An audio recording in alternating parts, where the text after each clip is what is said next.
Bueno, vamos a continuar la jornada. Continuamos con la ponencia de Raúl Escudero Romero, Fisioterapia respiratoria en enfermedades neuromusculares. Os comienzo a presentar un poco a Raúl. Es fisioterapeuta con la especialidad en fisioterapia respiratoria y cardiovascular en Lyon. Además es profesor en la Facultad de Medicina de la Unidad de San Pablo de CEU en Madrid. Y en el campo de las enfermedades neuromusculares ha trabajado desde el 2005 en la Asociación Española de ADELA, y tiene un gran bagaje en el trabajo en la fisioterapia respiratoria en las enfermedades neuromusculares en diferentes países como Francia, Estados Unidos e Inglaterra. Y ya doy paso a Raúl, que os va a contar un poco de qué va la ponencia y cómo lo va a realizar. Bueno, pues muchas gracias por la presentación. Bueno, lo primero, pues agradecer la invitación a estas jornadas. No sé si se me oye bien. ¿Sí? Vale. Agradeceros porque, bueno, pienso que estas jornadas, como ha quedado bien constatado antes, son necesarias para todos los profesionales, para los enfermos, para los familiares. El hecho de que profesionales de diferentes ámbitos nos juntemos y sepamos lo que hacemos los unos y los otros, creo que es esencial para que el paciente se sienta bien cuidado. Agradecer, bueno, pues a los organizadores, especialmente a Begoña, con la que coincidí hace ya unos años y ahora pues, nos hemos vuelto a coincidir. Y bueno, y evidentemente, un poco como decía el doctor Cholbi antes, agradecer siempre a los enfermos, que son aquellos que nos motivan para mejorar y nos hacen estar aquí. Y agradecer a las asociaciones como la Asociación Española de ELA, que muchas veces son las que ayudan cuando hay una falta de medios, como muchas veces ocurre en el tema de la sanidad española. Son realmente las asociaciones las que están sosteniendo, pues dando servicios, como ocurre con ADELA, que no pueden permitir, que no pueden acceder a través de otros medios que no sean asociaciones. Y bueno, y por último agradecer evidentemente a mis compañeros y alumnos de la Universidad de CEU San Pablo, porque son ellos también los que nos motivan a mejorar y a aprender, ¿de acuerdo? Entonces, aquí os voy a explicar un poquito la idea de la ponencia. Antes con el doctor Cholbi hemos visto que nos ha hecho una exponencia maravillosa general sobre la rehabilitación en paciente con enfermedad, en persona con enfermedad neuromuscular. Lo mío va a ser muy específico, es específico de lo específico, es decir, ya no es solo fisioterapia, sino es fisioterapia respiratoria. ¿De acuerdo? Entonces, lo que voy a intentar hacer, como antes decíamos, es cierto que a veces es complicado adaptarse a todo el mundo, pues porque hay personas que son profesionales sanitarios, fisioterapeutas, pero también hay enfermos, hay familiares, con lo cual voy a intentar abarcar a todo el mundo, dar una idea con lenguaje sencillo, digamos, dar una idea general, pero también habrá unas partes que serán un poco más técnicas, un poco más específicas, en la que espero que no se pierda mucha gente. Pero vamos, la idea global es que primero sepáis, cuando salgáis de aquí, sepáis la importancia que tiene la fisioterapia respiratoria para enfermos neuromusculares, y que sepáis qué es lo que hacemos nosotros, y aquellos que lo practicamos en el día a día, que sepamos, que tengamos herramientas para poder manejarnos correctamente, para poder guiar correctamente a los enfermos. ¿De acuerdo? Entonces, voy a empezar hablando un poco en general de la afectación respiratoria en la enfermedad neuromuscular. Después hablaré un poco de cómo hacemos la evaluación desde el punto de vista del fisioterapeuta, los parámetros que son importantes a tener en cuenta desde el punto de vista del fisioterapeuta y que necesitan conocer también los enfermos y los familiares. Y ya por último hablaré un poco del tratamiento, de cómo lo enfocamos nosotros y qué tipo de técnicas utilizamos. De hecho, he traído aquí material para que aquellos que lo desconocéis por completo pues tengáis un primer contacto y se quite un poco el miedo, porque muchas veces da miedo el tocar ese tipo de material. Este tipo de material, conforme evoluciona la enfermedad, es necesario utilizarlo, es imprescindible, con lo cual cuanto antes nos vayamos familiarizando con él, mejor. Y bueno, y para que aquellos que trabajamos con él habitualmente, pues que aprendamos a manejarlo, que los fisioterapeutas concretamente, pues que aprendan o que reafirmen lo que ya están haciendo previamente. ¿De acuerdo? Entonces vamos a a empezar. Lo primero que he hecho ha sido hacer un poco, una revisión para ver qué es lo que dicen las guías de enfermedades neuromusculares sobre la fisioterapia respiratoria. Y vemos que aquí en la SEPAR, que es la Sociedad Española de Neumología y Cirugía Torácica, lo que dice en una normativa que sacó sobre el manejo de las complicaciones respiratorias en enfermedad neuromuscular, dice que la fisioterapia respiratoria efectivamente juega un papel fundamental en el tratamiento de las complicaciones respiratorias. Lo divide en dos tipos de actuación, eso lo veremos más adelante. Eso aquí en España, pero si nos vamos a guías internacionales, o sea, está en inglés, pero es simplemente para que veáis, en el Reino Unido, alguna guía que han sacado para fisioterapeutas pediátricos que trabajan con enfermo neuromuscular, nos dice que es un componente vital en el tratamiento del enfermo neuromuscular y que una buena intervención de fisioterapia respiratoria puede mejorar la esperanza de vida y disminuir la hospitalización. Importante que dice aquí que los fisioterapeutas tenemos un rol a la hora de hacer un plan de cuidados a los niños, en este caso habla de los niños, pero puede ser también llevable a los adultos, un plan de cuidados que luego hablaremos un poco por escrito y que lo tenemos que hacer fisioterapeutas junto con médicos rehabilitadores, neumólogos, etc.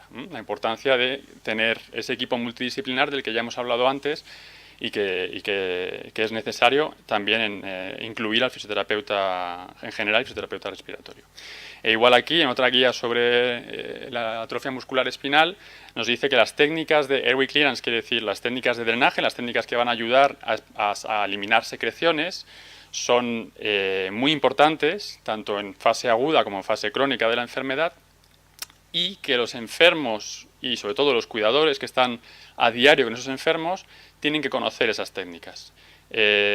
Son técnicas que les va a permitir, en un momento dado, si hay una flema o una secreción que está impidiendo que el paciente respire bien, evacuarlas y evidentemente que la persona pueda respirar bien. Con lo cual, una parte de nuestra labor es enseñar a los cuidadores a utilizar, a manejar estas técnicas, estos aparatos y a realizar estas técnicas.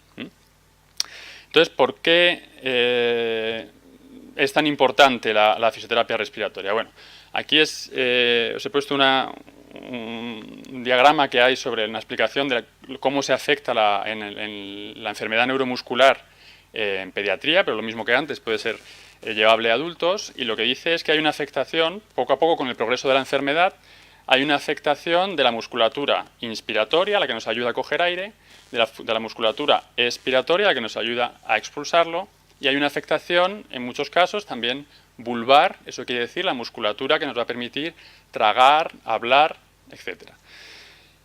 Cuando eso se afecta, ¿qué va a ocurrir? Que va a haber, por un lado, va a haber dificultades al tragar, que eso es más un trabajo de logopedia, pero nosotros los fisioterapeutas también intervenimos en colaboración con el logopeda. Que va a haber una tos ineficaz, es decir, que la tos, debido a que, ahora veremos por qué, pero la tos del paciente neuromuscular no consigue expulsar las flemas y tenemos que hacer algo para que la tos se vuelva eficaz. Nos va a decir que va a tener dificultades durante el sueño por esta debilidad de la musculatura. Durante el sueño, la persona con enfermedad neuromuscular poco a poco va a tener mayor dificultad para ventilar correctamente, para recibir suficiente aire y retener exceso de CO2. ¿Vale? Ahora hablaremos también. Eso poco a poco se lleva incluso ya no solo durante la noche, sino también durante el día. Y por último también ocurre, y esto ocurre más en niños, es que se produce una cifoscoliosis en algunos casos, o al menos una rigidez a nivel del tórax, que el tórax se vuelve muy rígido, con lo cual es difícil, si un músculo ya está débil y tiene que mover el tórax, tiene que mover el pecho, cuanto más rígido esté, más difícil es, ¿vale? Todo lo que aquí os he puesto redondeado es en aquello en lo que nosotros vamos a poder intervenir, en lo que vamos a tratar de ayudar al enfermo para mantener una calidad de vida correcta.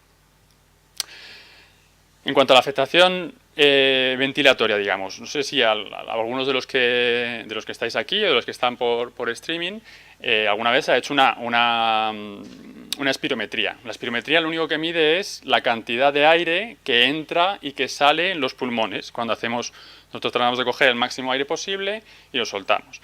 Lo normal, como os he puesto aquí, es que sea alrededor de 4,5 litros, bueno, aproximadamente, depende mucho de la persona, de la edad, etc. ¿Qué ocurre en la enfermedad neuromuscular? Pues que por esa debilidad que decíamos de la musculatura inspiratoria y expiratoria, la persona puede coger menos cantidad de aire.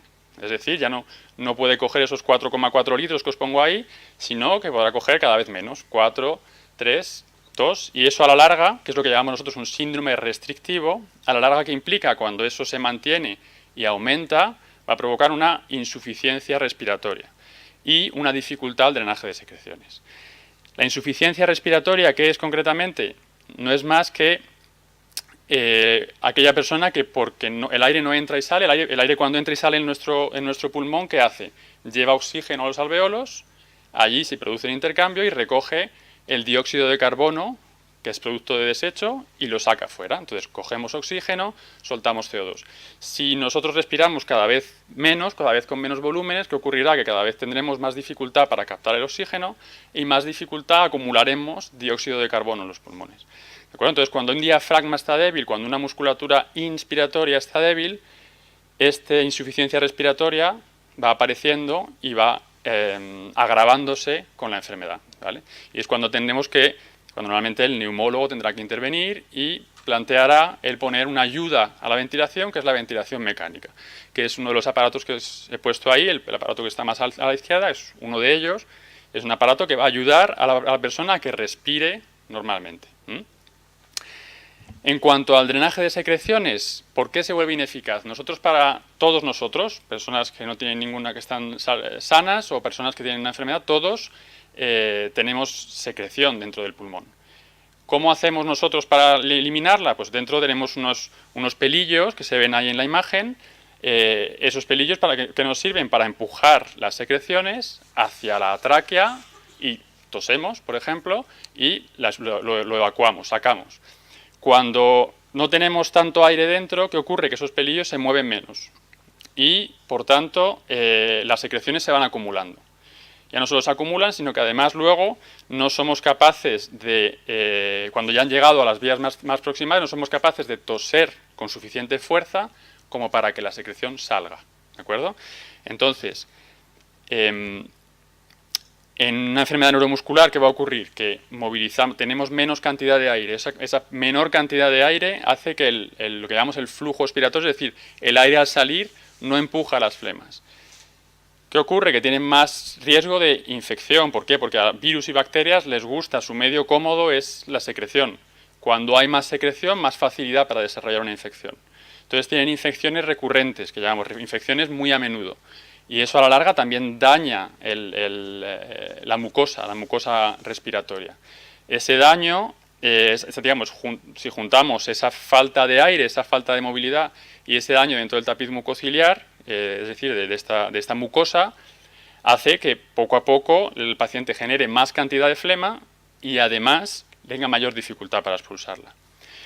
¿Y qué va a ocurrir con respecto a la tos? Nosotros sabemos que para tener una tos eficaz tenemos primero que coger una gran cantidad de aire, luego cerrar la glotis, es decir, hacemos como una pequeña apnea, que es tan corta que a veces ni nos damos cuenta, lo que veis ahí, 0,2 segundos, y después abrimos de golpe la glotis y con la fuerza de nuestros músculos, los abdominales sobre todo, expulsamos el aire de golpe. ¿Vale? Eso sería, digamos, una tos eficaz. Si falla cualquiera de las tres fases, es decir, si falla la inspiración, si falla la compresión, el cierre de la glotis, o si falla la musculatura que ayuda a que el aire salga con más fuerza, cualquiera de las tres va a hacer que la tos se vuelva más ineficaz. Aquí os he puesto ciertos datos en que en niños mayores de 12 años y en adultos sabemos que esa tos tiene que generar un flujo, que es lo que veis ahí, el PCF, el pico flujo a la tos, mayor de 160 litros por minuto para que sea eficaz.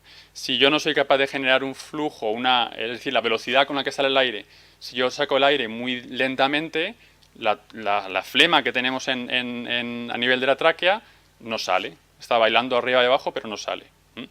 Entonces es cuando tenemos que ayudar.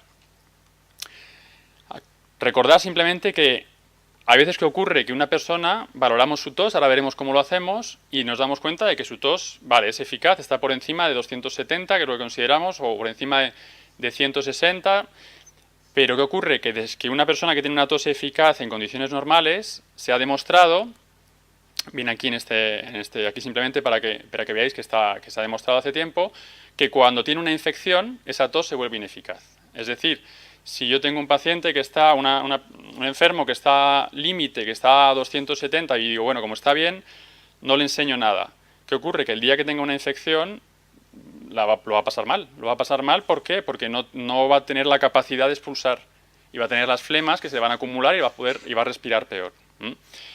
Con lo cual, tenemos que iniciar estas técnicas de ayuda a la tos antes para evitar que en caso de infección la persona sufra y lo pase mal por no poder expulsar las secreciones.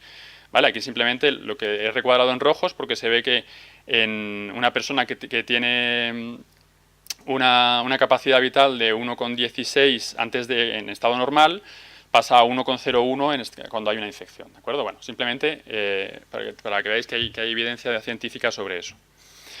Recordar que hay veces que los niños, pues simplemente cuando hay una infección, no es que no notamos realmente el déficit de la tos, sino que vamos a notar que el niño como que pierde la capacidad de llorar, ¿eh? O que precisamente como tienen mayor dificultad respiratoria, tienen mayor riesgo de aspiración, tienen más dificultad para tragar, con lo cual mayor riesgo de aspiración. Eso, un niño cuando tiene una infección, es lo que nos tiene que llamar la atención, es lo que nos puede decir, cuidado, que seguramente si llora muy bajito, que a veces se les oye como que lloran como un gatito, eso nos puede querer decir que si hay presencia de secreciones va a tener dificultades. ¿Qué ocurre? Que con lo que hemos estado diciendo ahora, por la hipoventilación, es decir, por la falta de ventilación, por el volumen tan pequeño que mueve, o porque no es capaz de expulsar las secreciones, o bien porque tiene disfagia, que es la dificultad para tragar, que provoca muchas aspiraciones, o a veces ocurre que no están correctamente hidratados, hace que el moco se vuelva, ya no solo haya más cantidad de moco, sino que el moco a veces se vuelve más denso. Y un moco más denso es más difícil de mover. Con lo cual, al síndrome restrictivo que decíamos antes, es decir, la dificultad para movilizar los volúmenes, para movilizar, llenar y entrar y meter y sacar aire, se le añade un síndrome obstructivo que no es más que las vías aéreas se hacen más pequeñas y tienen tendencia a cerrarse o están llenas de moco denso que impide el paso del aire. ¿Vale? Entonces, digamos que hay una afectación, en este caso doble, por un lado la restrictiva, la falta de aire, la falta de movilidad del aire, y por otro lado bronquios o llenos de moco o con más tendencia a cerrarse. ¿Vale? Entonces la afectación respiratoria, conforme avanza la enfermedad, es más y más importante.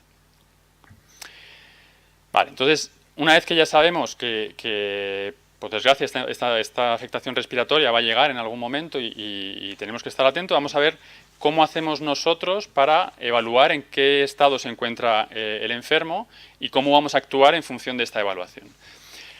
Básicamente aquí lo he dividido en 6 partes. Por un lado, una parte muy importante es la información que nos va a dar el enfermo y la familia, ¿vale? Lo que he llamado aquí la anamnesis, la observación, etc.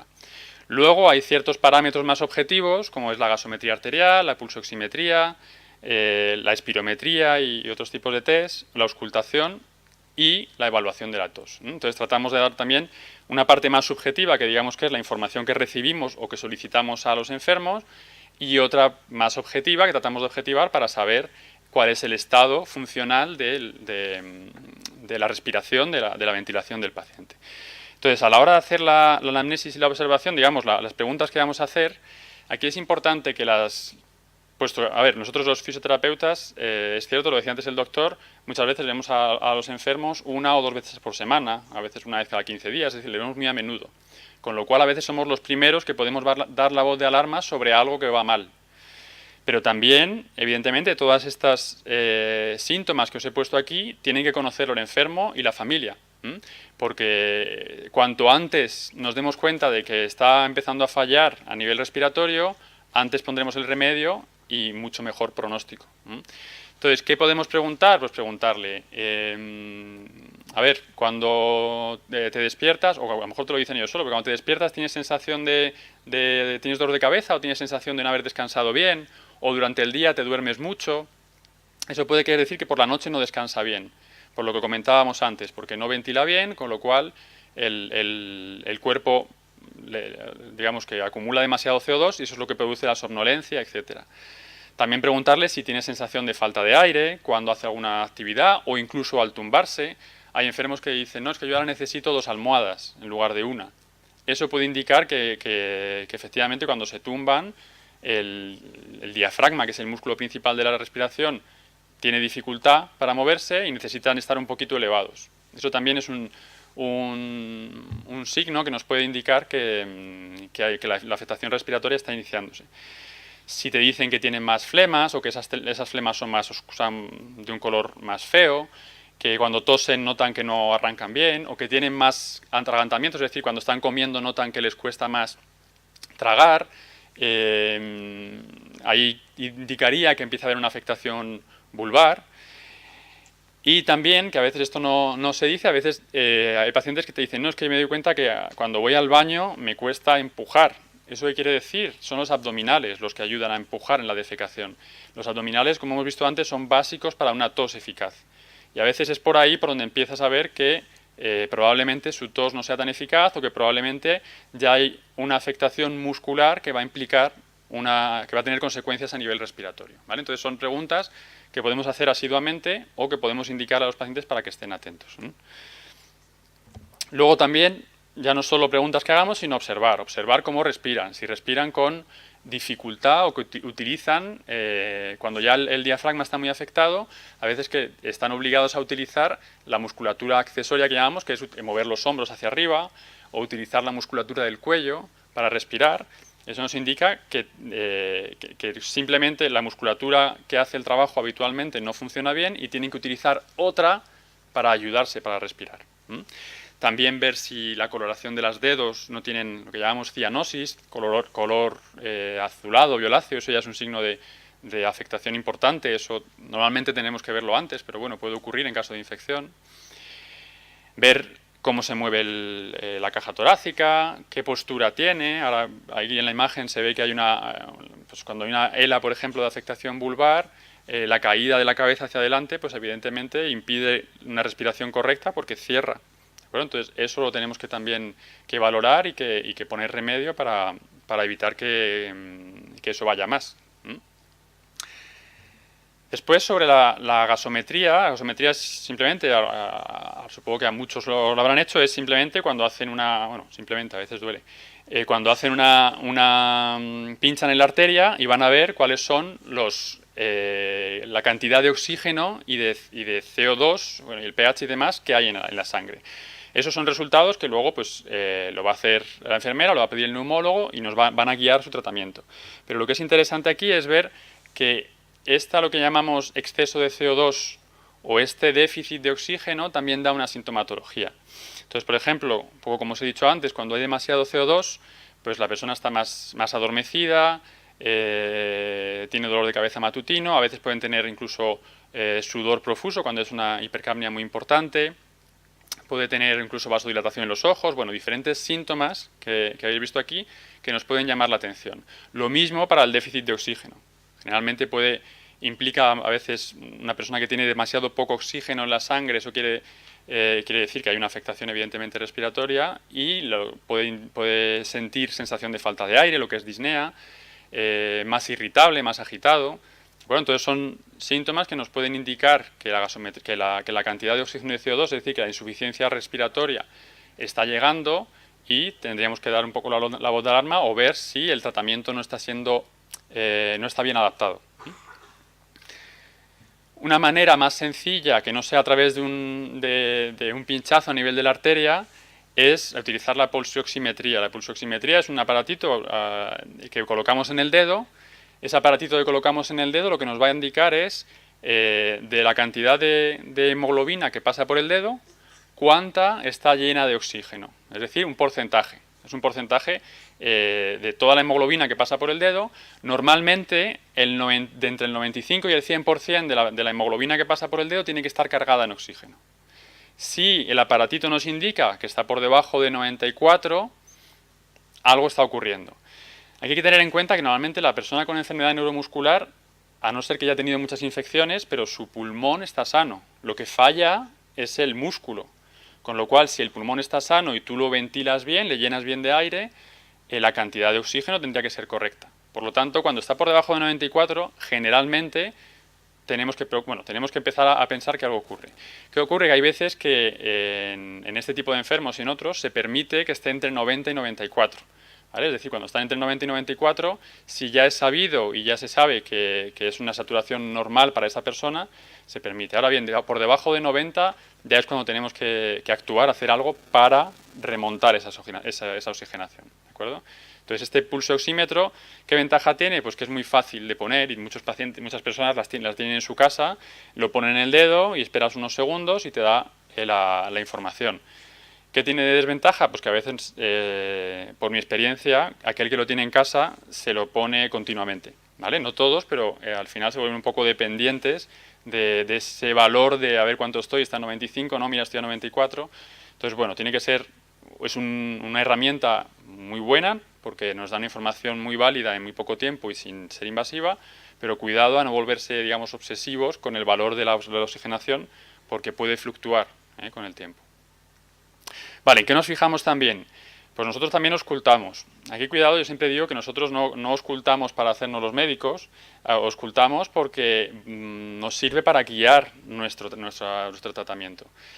Nosotros vamos a auscultar para saber si los pulmones ventilan bien o no ventilan bien y las técnicas que vamos a hacer van a ir adaptadas a si ese pulmón ventila bien o no ventila bien. Si es el pulmón izquierdo, pues lo colocaremos en una posición diferente que si es el pulmón derecho. Aquí igual, cuidado, porque concretamente en enfermedad neuromuscular, ¿qué ocurre? Que aquí hemos puesto aquí, solo se escucha lo que se mueve. Por lo tanto, si yo decía antes que el aire cada vez entra menos aire, pues evidentemente, si hay secreciones en alguna zona, pero el aire no pasa, ¿qué va a ocurrir? Que no vamos a oír nada. Y el hecho de que no se oiga nada ya es patológico, ya quiere decir que hay un problema.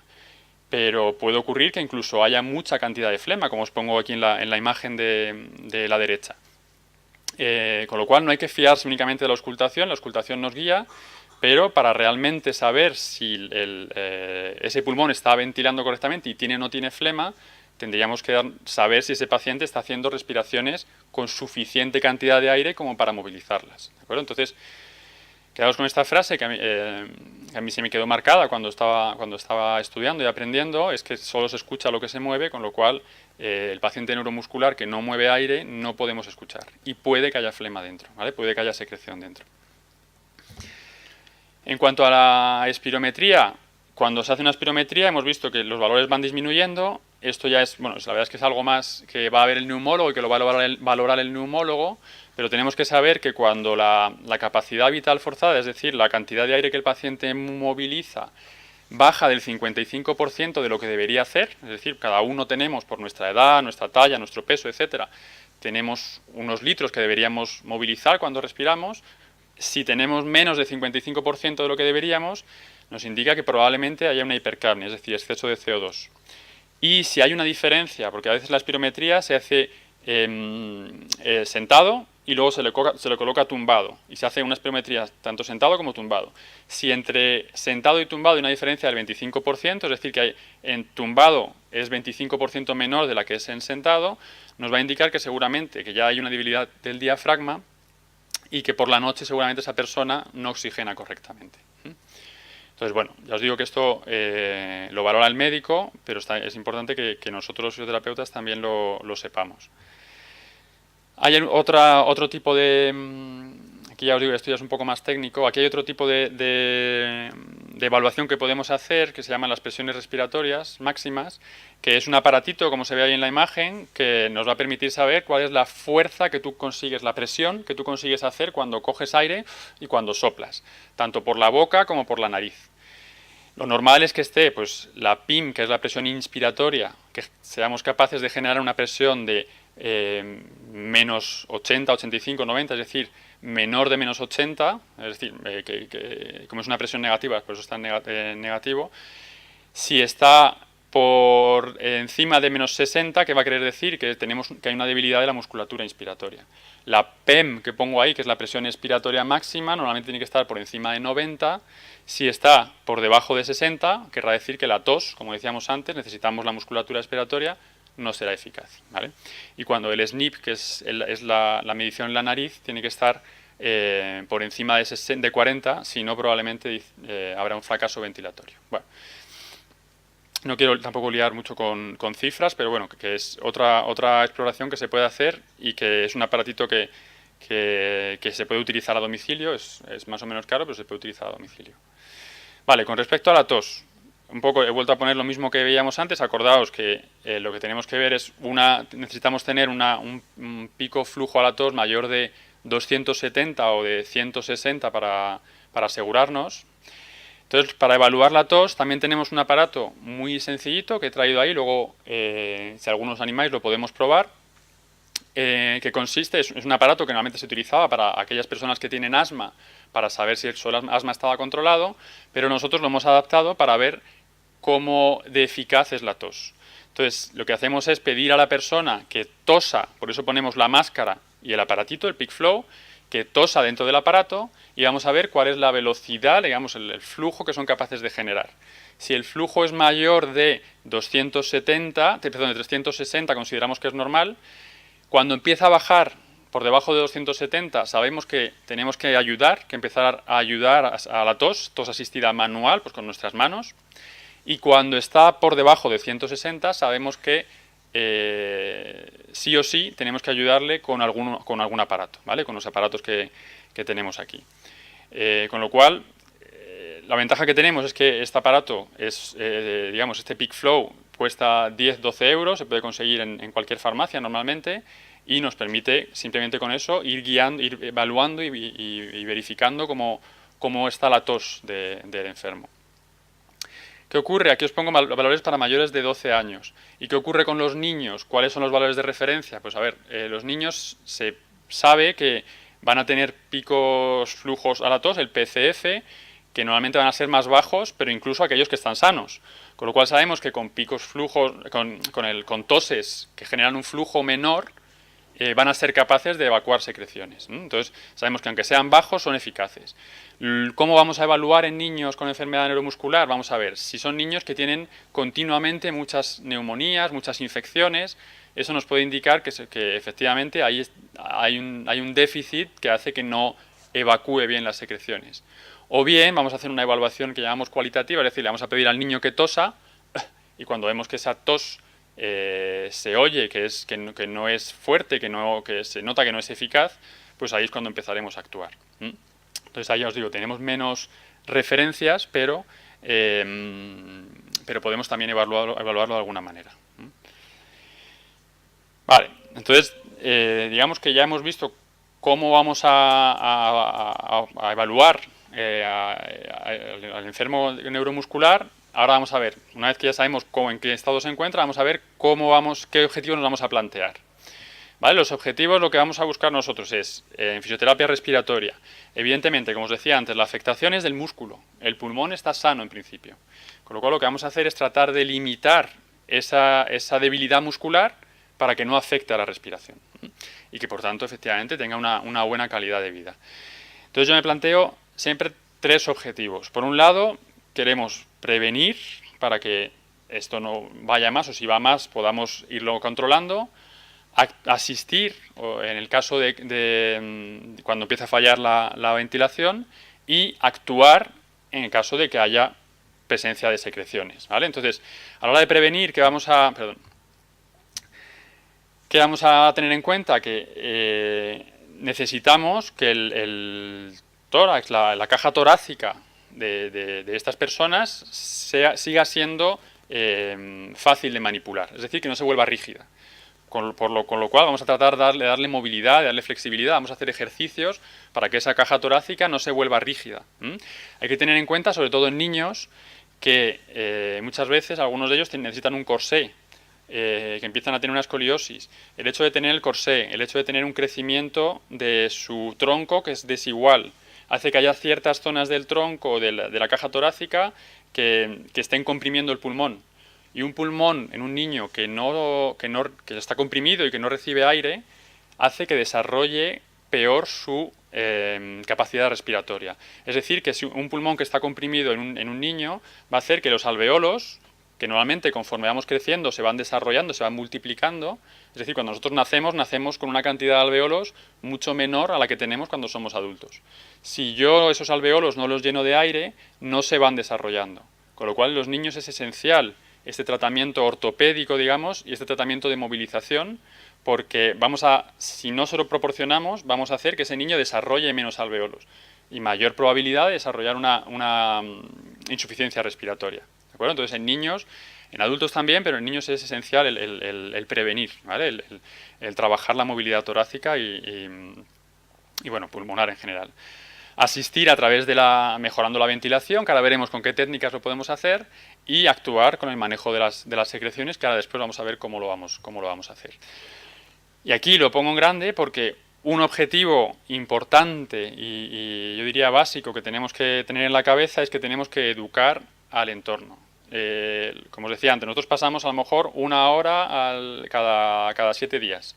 Pero el resto del tiempo, las 23 horas restantes del día y el resto de la semana, quien está allí con el enfermo es la familia, son los cuidadores, y ellos tienen que saber, por un lado, lo que decía antes, los signos de alerta, cómo saber que la cosa no va bien, y segundo, cómo actuar en el caso de que realmente esté ocurriendo pues eso, una presencia de una flema o una dificultad respiratoria muy importante. Esto es parte de nuestra labor y es cierto que tanto en el día a día como con este tipo de jornadas y las jornadas que organizan pues asociaciones y demás, y es verdad que cuando los enfermos y los cuidadores saben cómo actuar, respiran, o sea, nunca mejor dicho, es decir, se encuentran mucho más tranquilos de saber que en el caso de que ocurra algo van a saber qué hacer. Lo ideal es que no ocurra nada, pero tienen que saber cómo actuar, cómo manejar el instrumental y demás. Y eso es algo que tenemos que hacer nosotros, en colaboración, evidentemente, con todo el resto de profesionales. Vale. En cuanto al tratamiento, aquí lo que he hecho ha sido un poco dividirlo en función de lo que falla. Si lo que falla es la musculatura inspiratoria, es decir, la que ayuda a llenar los pulmones, la consecuencia, como hemos dicho antes, es una hipoventilación, un drenaje ineficaz. Pues ¿qué vamos a hacer nosotros? Técnicas para ayudar a ventilar, técnicas de ventilación. Si lo que falla es el drenaje, pues también vamos a hacer técnicas que van a ayudar a drenar las secreciones, a evacuarlas. Dentro de ellas, la tos asistida, como pongo ahí. Hacer, como acabo de decir, para la rigidez torácica, movilizaciones, estiramientos, etc. Y luego también podemos, y bueno, esto es algo que el entrenamiento de la musculatura respiratoria es algo con el que siempre hay mucha controversia, que luego hablaremos, pero también se puede hacer un entrenamiento específico de la musculatura respiratoria, teniendo cuidado con lo que hablábamos antes de la fatiga, por eso preguntaba antes el tema de la fatiga y demás, pero bueno, es parte del tratamiento. Y un buen control postural para evitar ciertas posturas que dificulten aún más la respiración. Antes ha dicho el doctor que íbamos a insistir mucho en la actividad física, pues efectivamente, ya no solo digamos, en general es importante la actividad física y desde el punto de vista respiratorio también lo es importante, el que sigan manteniendo una actividad física, que hagan ejercicio, adaptar el ejercicio a sus capacidades. Ya no solo porque es necesario para el niño y para el adulto tener tiempos de ocio y divertirse, sino porque a nivel respiratorio eso le aporta un beneficio. Vale, entonces ahora lo que vamos a ir viendo es un poco las diferentes técnicas que nosotros utilizamos en fisioterapia respiratoria. Entonces estas técnicas de ventilación, por un lado tenemos lo que llamamos la técnica de air stacking con ambú. Aquí lo que hacemos es con un ambú, que es el típico que aparece en las series de urgencias cuando una persona hay que reanimarla, pues nosotros lo utilizamos para tratar de llenar más de aire los pulmones. ¿Vale? Normalmente estos ambús tienen aproximadamente 1 litro, 1,5 litros para adultos y de medio litro, 750 para los niños. Como eso es muy poco, digamos, eso es lo que sería lo básico para una ventilación corriente, lo que vamos a hacer es acumular 2, 3 o 4 insuflaciones con el ambú. Es decir, le vamos a pedir al paciente, ahora tengo aquí un vídeo que os lo voy a poner para que veáis, le vamos a pedir al paciente que poco a poco vaya acumulando aire dentro. ¿Vale? Y de esa manera vamos a ayudarle a que meta más aire. Porque claro, pensad que nosotros con nuestras manos podemos ayudar a expulsar el aire, pero no podemos ayudar a meterlo, no podemos meter nuestra mano en el diafragma y tirar. ¿De acuerdo? Entonces la única manera que tenemos es utilizando algo desde fuera que le ayude a meter aire. Aquí os ponía que cuidado en pediatría porque hay que evitar el exceso de presión utilizando ciertas válvulas de seguridad y adaptar el volumen en función de lo que tolere el paciente. Entonces aquí os voy a poner un vídeo. Es una enferma de ELA, esto es hace ya un año, y aquí lo que voy a hacer es una sesión. Aquí utilizo un protocolo en el que ahora veréis, os voy a ir explicando, ¿vale? Entonces lo interesante aquí, no sé si se oye, bueno, no pasa nada, os lo voy... Aquí si veis la saturación al iniciar era... Vamos a hacer... No, ya puedo bajar. Era 89, que lo he dicho ahora, la saturación de oxígeno era 89, hemos dicho que por debajo de 90 malo.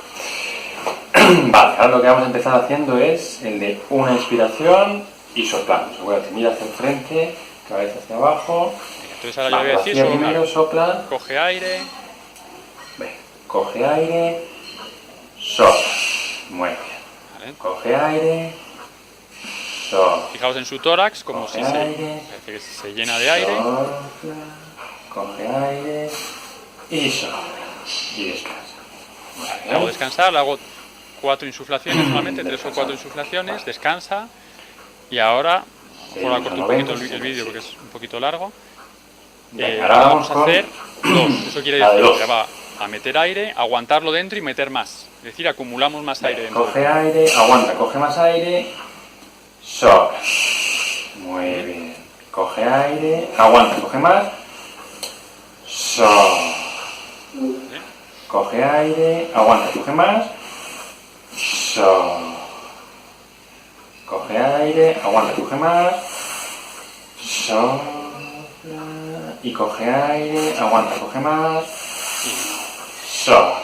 Vale, esto le va a pasar un poquito, es cierto, aquí repito el de 2, ahora vais a ver el de 3. En el hola por lo menos. Dice el hola digital.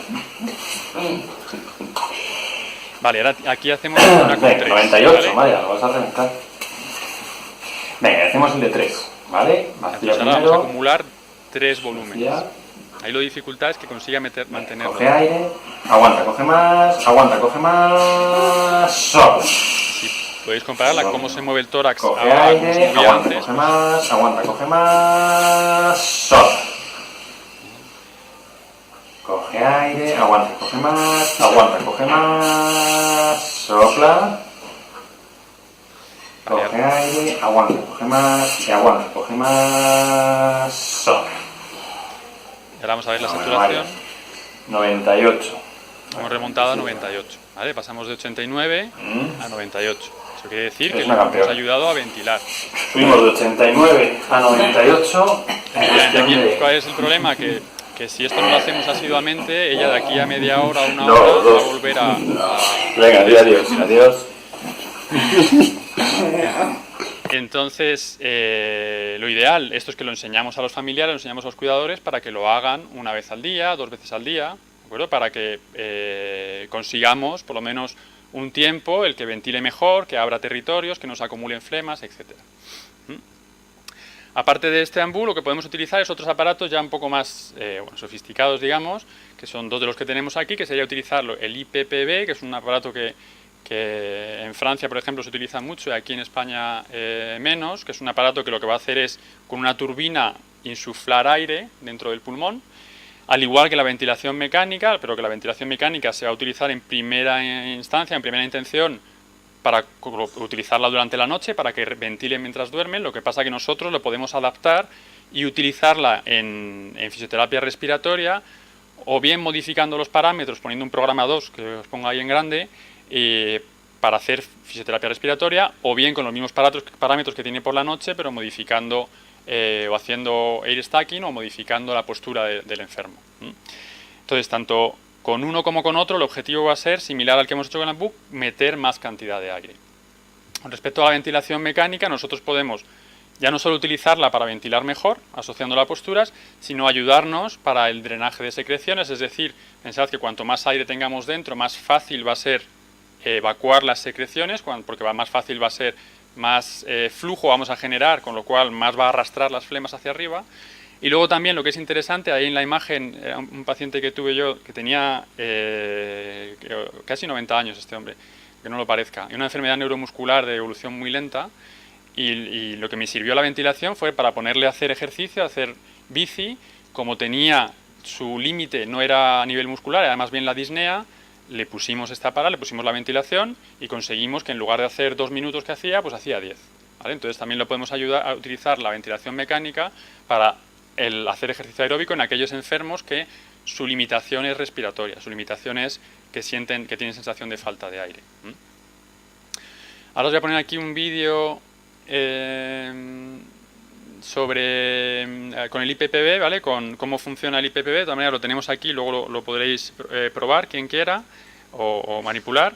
¿Vale? Este es un enfermo en su casa en el que mi compañera, es una compañera mía, le va a ayudar.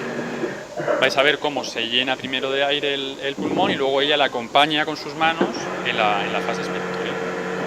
Entonces ahí no sé si se aprecia bien cómo poco a poco su tórax se llena, la máquina va metiendo aire, llega un momento en el que la máquina para y mi compañera le ayuda.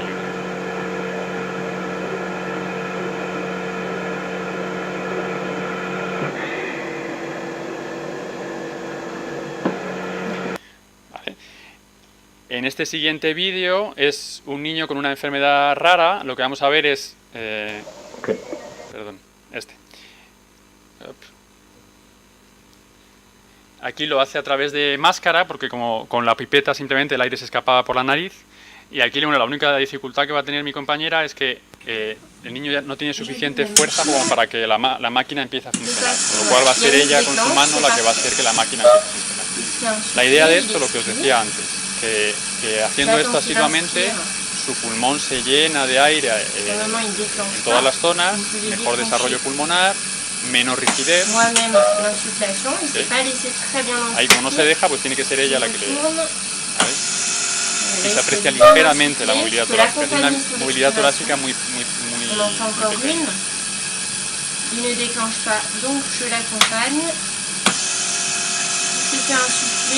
Vale, ahí sí que se deja llenar bien. Vale, la idea es que aquí planteamos este aparato, a veces si lo tiene el paciente en domicilio, si no, cuando nosotros vamos, planteamos que hagan series de 10-12 respiraciones, 3 o 4 series, ¿vale? De manera que les sirva como un ejercicio respiratorio, ¿vale? Aquellos que están muy limitados, como por ejemplo es el caso de este niño, les puede servir como un ejercicio respiratorio. Luego también existe una técnica de ventilación, lo que pasa es que es una técnica que requiere que el enfermo tenga un buen control de la musculatura vulvar, es decir, que no tenga ningún problema a nivel del control de la glotis. Una técnica que se llama la respiración glosofaríngea, que es utilizar la musculatura de la boca para meter como bolos de aire dentro del pulmón. Es decir, aquellas personas que tienen mucha afectación de la musculatura inspiratoria y no pueden meter el aire con su musculatura inspiratoria, van a ayudarse de su lengua y de la musculatura de la orofaringe para hacer acumular aire dentro del pulmón. ¿Qué ocurre? Que es una técnica difícil de enseñar y difícil de aprender y no todo el mundo consigue aprenderla. Pero es verdad que hay niños que a partir de 6 años lo pueden hacer. ¿Qué ventaja tiene esto? Pues que aquellos enfermos que por la razón que sea se encuentran solos en algún momento y tienen sensación de falta de aire o tienen una dificultad respiratoria, si manejan esta técnica, es una técnica que les permite mantener una ventilación correcta. Se ha visto que hay enfermos que pueden incluso doblar su capacidad vital, es decir, doblar la cantidad de aire que meten simplemente utilizando esta técnica que llamamos también respiración de rana, porque al final es como una rana que va metiendo el aire dentro del pulmón. Ya os digo, es una técnica que es para pacientes muy concretos, aquella en cuanto hay una afectación vulvar ya es difícil. Vale, entonces todo esto son técnicas que nos ayudan a ventilar mejor. ¿Qué técnicas utilizamos para drenar las secreciones, para evacuar las secreciones? Pues hace un año y poco se juntaron en Bélgica, en Holanda, gente que son referencia mundial en el tratamiento de pacientes de patología neuromuscular en cuanto a las técnicas de drenaje de secreciones, y sacaron un documento en el que daban un poco la guía de qué técnicas son las que están adaptadas para enfermos con patología neuromuscular. Y dividieron entre aquellas técnicas que van a tratar de ayudar a eliminar las secreciones de los bronquios y aquellas que van a tratar de ayudar a eliminar las secreciones una vez que ya han llegado a la vía proximal, que llamamos, o que es a la tráquea y bronquios principales, es decir, técnicas para mejorar la tos. Entonces, entre estas técnicas de la vía aérea proximal, vamos a tener aquellas que van a ayudar a coger más aire. Como os decía antes, cuanto más aire escojas, más eficaz es tu tos. Y es como veis ahí, son exactamente las que hemos visto ahora como técnicas de ventilación. Simplemente que los vamos a asociar a el drenaje, es decir, vamos a meter más aire para luego tener más aire dentro que nos ayude a subir las flemas. Luego hay otras técnicas que vamos a ver ahora después, que son las técnicas de la tos asistida manual. La tos asistida manual, que es ayudar con nuestras manos a que el aire salga con más fuerza. Y lo que podemos hacer es juntar ambas, utilizar un ambú y la tos asistida manual, y utilizar también un aparato, que es el inexsuflador mecánico, que por su marca más conocida es el Cough Assist, que es el aparato que está aquí también, que nos va a permitir de manera mecánica, con un aparato, con una turbina, va a meter aire y luego sacarlo de manera activa. Entonces, con respecto a la asistencia inspiratoria, aquí simplemente os he puesto con el air stacking, que es lo que hemos visto antes con esta paciente que hemos hecho con el ambú. En este estudio, con pacientes con distrofia muscular, se veía que había una mejora significativa del pico flujo tos antes de entrenarles con el ambú y después de entrenarles con el ambú. ¿Qué quiere decir? Que la utilización del ambú nos permite ya no solo ventilar, sino también generar una tos más eficaz. Aquí utilizaban un protocolo de 3 sesiones al día, 3 a 4 insuflaciones, etc. Bueno, ahí os dejo el protocolo para quien le pueda interesar, porque es un protocolo que puede ser válido.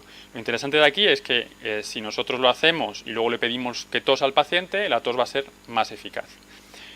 Con respecto al IPPB, al aparatito este que habéis visto con el señor del bigote que estaba haciendo mi compañera, lo mismo. Se ha hecho algunos estudios con paciente neuromuscular y se ve que el pico flujo a la tos, evidentemente, mejora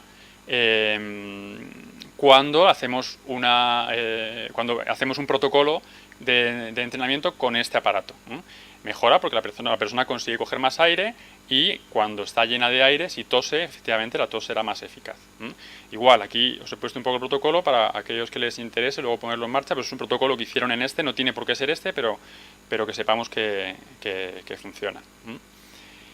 Y bueno, aquí lo interesante también es que en este estudio lo que se hizo fue comparar la utilización del ambú, del air stacking, la utilización de técnicas con ambú, comparadas con utilización de ventilación mecánica para mejorar la tos. Y lo que se vio es que tanto la ventilación mecánica como el ambú mejoraban la tos y no había diferencias muy significativas entre uno y el otro. Con lo cual, el ambú es mucho más barato. Y aquel enfermo que no tenga prescrita la ventilación mecánica porque no la necesite por las noches, pues perfectamente podemos utilizar el ambú, que cuesta 35 o 40 euros, incluso menos. Y se puede encontrar en ciertas farmacias, no en todas, o por internet, y se puede utilizar como una técnica perfectamente válida para mejorar la tos de los enfermos, ¿vale? Entonces, no estamos obligados a utilizar la ventilación mecánica. Cuando ya el enfermo ya tiene ventilación mecánica en casa, pues tenemos tendencia a utilizarla, pero se puede seguir utilizando el ambú perfectamente, también es eficaz. Con respecto a la tos asistida manual, lo que os decía, ayudamos a coger aire, pero también podemos ayudar con nuestras manos a mejorar la tos, es decir, a que la tos sea más fuerte. Podemos hacerlo apoyando con nuestras manos o nuestro antebrazo, como veis en la imagen, en el tórax del paciente, en el abdomen del paciente o tanto en el tórax como el abdomen. Podemos hacerlo tumbado. Generalmente la tos es preferible hacerla en posición sentado, por lo menos semisentado, es más eficaz. Aquí la imagen aparece tumbado. O en muy diferentes posiciones. Ahora aquí voy a enseñaros unos vídeos muy cortitos, así que estad atentos porque son muy cortos, en el que va a haber un enfermo al que yo le voy a ayudar a toser tanto con un empuje abdominal, con un empuje torácico, y el tercer vídeo lo interesante es que luego aparece su mujer haciendo la tos asistida. En este caso su mujer también tenía una pequeña discapacidad, con lo cual adaptamos para que ella pudiese hacerlo por detrás del paciente y bueno. Entonces vamos a ver ahora.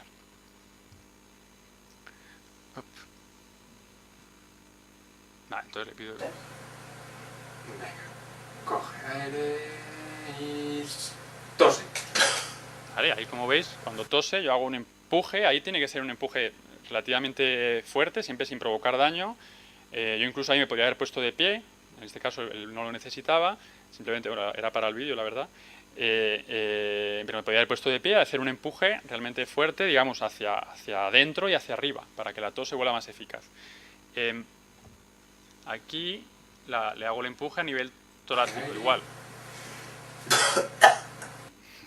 Ahí podría, igual, haberme puesto de pie para ser algo más eficaz, pero bueno, la idea es realizar un empuje, en este caso, hacia adentro y un poquito hacia abajo, que es el movimiento natural de las costillas, apoyándolo en el esternón. Obviamente él es una persona joven y demás, no había riesgo de fractura, evidentemente.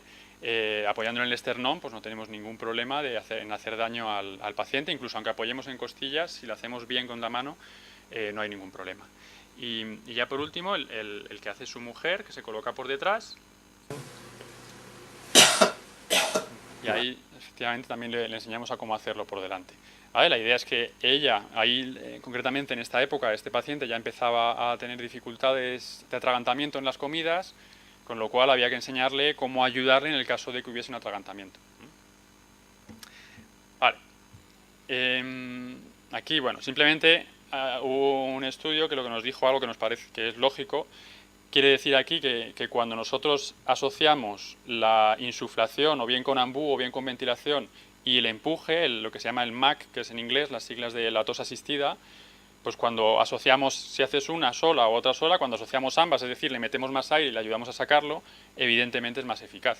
Va a coger más cantidad de aire y sobre todo va a tener un pico flujo a la tos mucho mayor, ¿vale? Digamos que esto constata lo que nos parece lógico, que es que asociando ambos seremos más eficaces. Y ya por último, en cuanto a las técnicas de drenaje, tenemos el famoso inexuflador mecánico. El inexuflador mecánico, que aquí os he puesto varios de los modelos que hay diferentes modelos. Lo que hace este aparato es que se puede hacer con máscara o se puede hacer a través de traqueostomía. Lo que hace es que primero va a meter aire, al igual que la ventilación mecánica, pero lo mete muy rápido, con lo cual esta máquina no está adaptada, y lo digo aprovechando que esto es un poco una reivindicación mía, esta máquina no está adaptada para ventilar, esta máquina no ventila, podemos utilizarla en caso de urgencia, pero no es una máquina que nos sirva para hacer el trabajo que hacíamos con IPPB o la ventilación. Es una máquina que te va a meter el aire muy rápido y luego va a hacer como una aspiradora. De hecho, cuando inventaron este aparato, cogieron el motor de un aspirador y lo que hace la aspiradora es succionar el aire. Entonces, al succionar el aire, lo que va a hacer es que las flemas, lo que haya a nivel del pulmón o de la tráquea, va a ayudar a subirla. Es un aparato muy eficaz, que tiene, por eso os pongo aquí, que tiene mucha evidencia de que está bien, que es bien tolerado, que tiene beneficios a corto plazo, que es eficaz, que reduce la hospitalización, ¿vale? Hay mucha evidencia sobre este aparato en enfermedad neuromuscular y que consigue evidentemente mejorar la tos, ¿vale? Entonces es un aparato que funciona muy bien, que se vuelve imprescindible y que es necesario manejarlo cuando la enfermedad progresa y el enfermo ya no es capaz de toser por sí solo. Cuando tiene el pico flujo a la tos menor de 160 es necesario, no podemos hacerlo de otra manera. Y aquí os voy a poner un vídeo de un enfermo con fascioscapulohumeral, ¿verdad? Que nunca me sale, con una miopatía fascioscapulohumeral, que está ya traqueotomizado y que tiene ya una dependencia de la ventilación de 24 horas, ¿vale? Entonces, aquí lo que vais a ver es, vamos a utilizar el tosedor, al mismo tiempo yo voy a estar acompañándole con las manos y, bueno, veremos cómo sale la flema.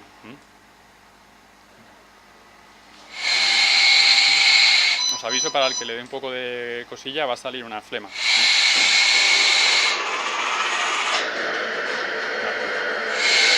ver si se puede ver.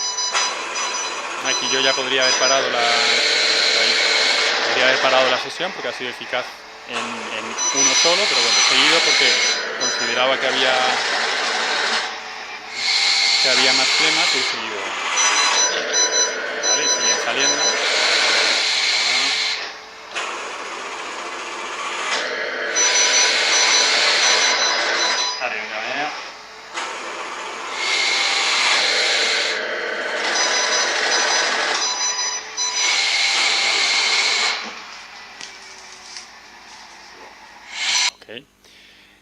¿Vale? Entonces, bueno, simplemente para que veáis que realmente es eficaz, ayuda a expulsar y además muchas veces nos evita, aquí luego iba a aspirarlo un poco, y muchas veces nos evita tener que aspirar muy profundo, que eso conlleva a la larga un daño a nivel pulmonar.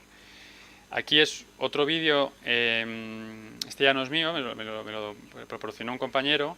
Lo he puesto porque es interesante ver cómo es una persona con Duchenne y vamos a ver cómo es él el que va a indicar cuándo quiere que la máquina meta aire y cuándo quiere que la máquina lo expulse. En este caso no puede comunicarse con palabras, con lo cual lo va a hacer con los ojos. Entonces igual, aquí los vídeos son todos los dos con traqueotomía, pero se puede hacer perfectamente con máscara, Entonces aquí le van a colocar el aparato, va a ser él, ahora aparece un recuadro, con su movimiento de sus ojos, que nos va a indicar cuándo quiere que le metan aire, quiere que le metan y que le saquen. Entonces ahí él es el que va guiando.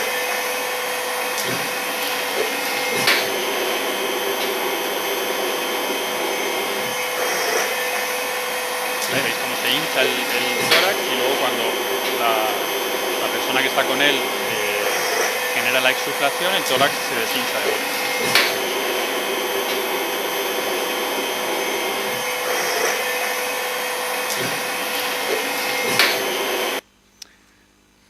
Vale, ya os digo, luego después si queréis podemos probar, quien quiera probar. Luego hay veces que se hace necesario la utilización de un aspirador de secreciones, es decir, de introducir una sonda, pues porque hay veces que incluso con el tosedor no somos eficaces, no sale bien correctamente y evidentemente no tenemos que dejar a una persona con una flema ahí sin evacuarla, sin quitarla. Entonces ahí hay veces que necesitamos utilizar el aspirador de secreciones. Ahí lo único que hay que tener cuidado, pues evidentemente mucho con la higiene, porque ya sí que estamos introduciendo una sonda o bien en la nariz o en la boca o bien a nivel de la traqueotomía, en el caso de que haya traqueotomía. Y hay cuidado con la higiene y cuidado con no ir muy profundo para no provocar daño en el pulmón o alguna reacción vagal. ¿Vale? Aquí ya los últimos vídeos que tengo son una enferma de ELA, que primero voy a hacer un primer vídeo en el que yo hago maniobras para, digamos, subir la secreción lo máximo posible y cuando ya está a nivel de la traqueotomía hago la aspiración. Entonces primero ella está ventilada y lo que voy a hacer es, ¿vale? Voy haciendo maniobras para subir. Entonces ahí se oye, ya se va oyendo. Y ahora entonces lo que hago es que está dividido en dos vídeos.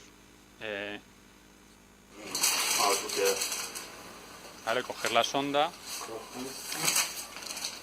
Ahora veréis que ella reacciona un poquito, pero sobre todo porque hay la saliva y demás le molesta un poco en la garganta. ¿Vale? No le molesta la aspiración en sí, porque yo me quedo solo a nivel de la traqueotomía, pero le molesta un poquito la saliva y demás.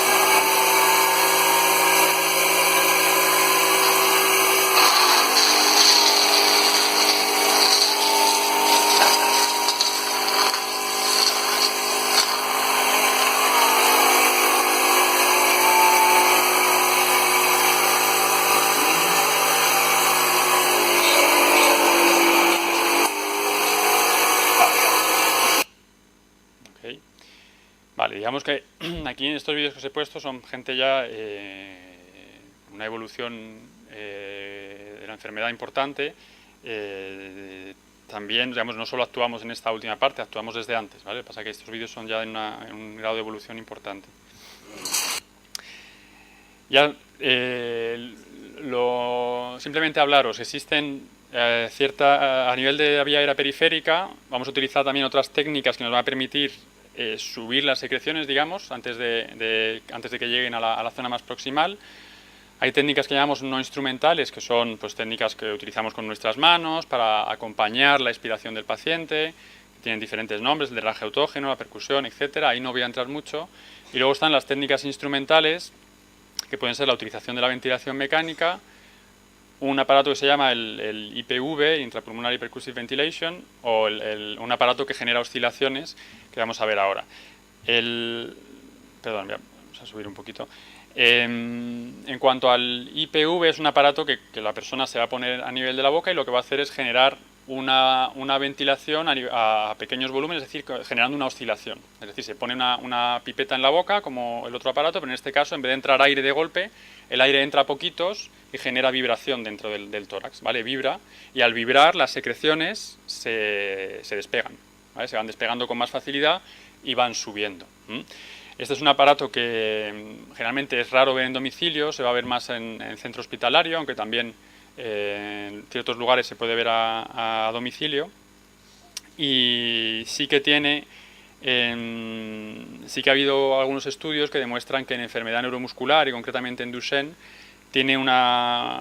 consigue reducir el número de días de antibiótico, de hospitalización, es decir, que sí que tiene cierta evidencia de que funciona, aunque es un aparato, es cierto que es caro y difícil de conseguir, pero bueno, tiene evidencia, al igual que aquí en este otro estudio que veían que en 8 pacientes con Duchenne traqueotomizados conseguían aumentar considerablemente la cantidad de secreciones que recogían al utilizar este aparato. Este aquí, por desgracia, no lo he traído, con lo cual no podremos verlo. Y por último ya está el chaleco vibrador. Esto es un aparato que aquí en Europa se ve menos, pero en Estados Unidos se utiliza mucho, incluso con enfermo neuromuscular, que es simplemente un chaleco que se pone encima del tórax, y ese chaleco lo que hace es que mete y saca aire. Entonces comprime y relaja, se comprime por pulsos el tórax del paciente. ¿Eso qué hace? Que genera igual una vibración dentro del tórax del paciente, eso hace que las secreciones se movilicen, se muevan más y poco a poco vayan subiendo. ¿Qué ocurre? Que a mi entender está menos adaptado en patología neuromuscular, porque al final si una persona tiene menos cantidad de aire dentro del pulmón y le estás comprimiendo, estás disminuyendo aún más la cantidad de aire que tienen dentro. Pero, ya os digo, en Estados Unidos sí que se utiliza bastante y de hecho han demostrado que utilizando este tipo de aparatos consiguen, porque la ventaja que tiene este aparato, eso es cierto, que no requiere actuación por parte del enfermo ni de ningún terapeuta. El paciente se pone a ver la tele y durante media hora está vibrando, pom, pom, pom, pom, pom, pom, pom. Entonces, bueno, tiene la ventaja de que es un aparato completamente pasivo y que a veces los niños pues, lo prefieren pues, porque pueden estar jugando a la Play o haciendo cualquier cosa con el chalequito. Y lo que han visto es que consigue en algunos casos, que en Estados Unidos, un estudio estadounidense, en 426 pacientes habían visto que reducía los gastos sanitarios de estos enfermos. Aquellos que utilizaban el chaleco y los que no lo utilizaban tenían menos infecciones, iban menos al médico, etc. Entonces, bueno, tiene cierta evidencia como que puede funcionar.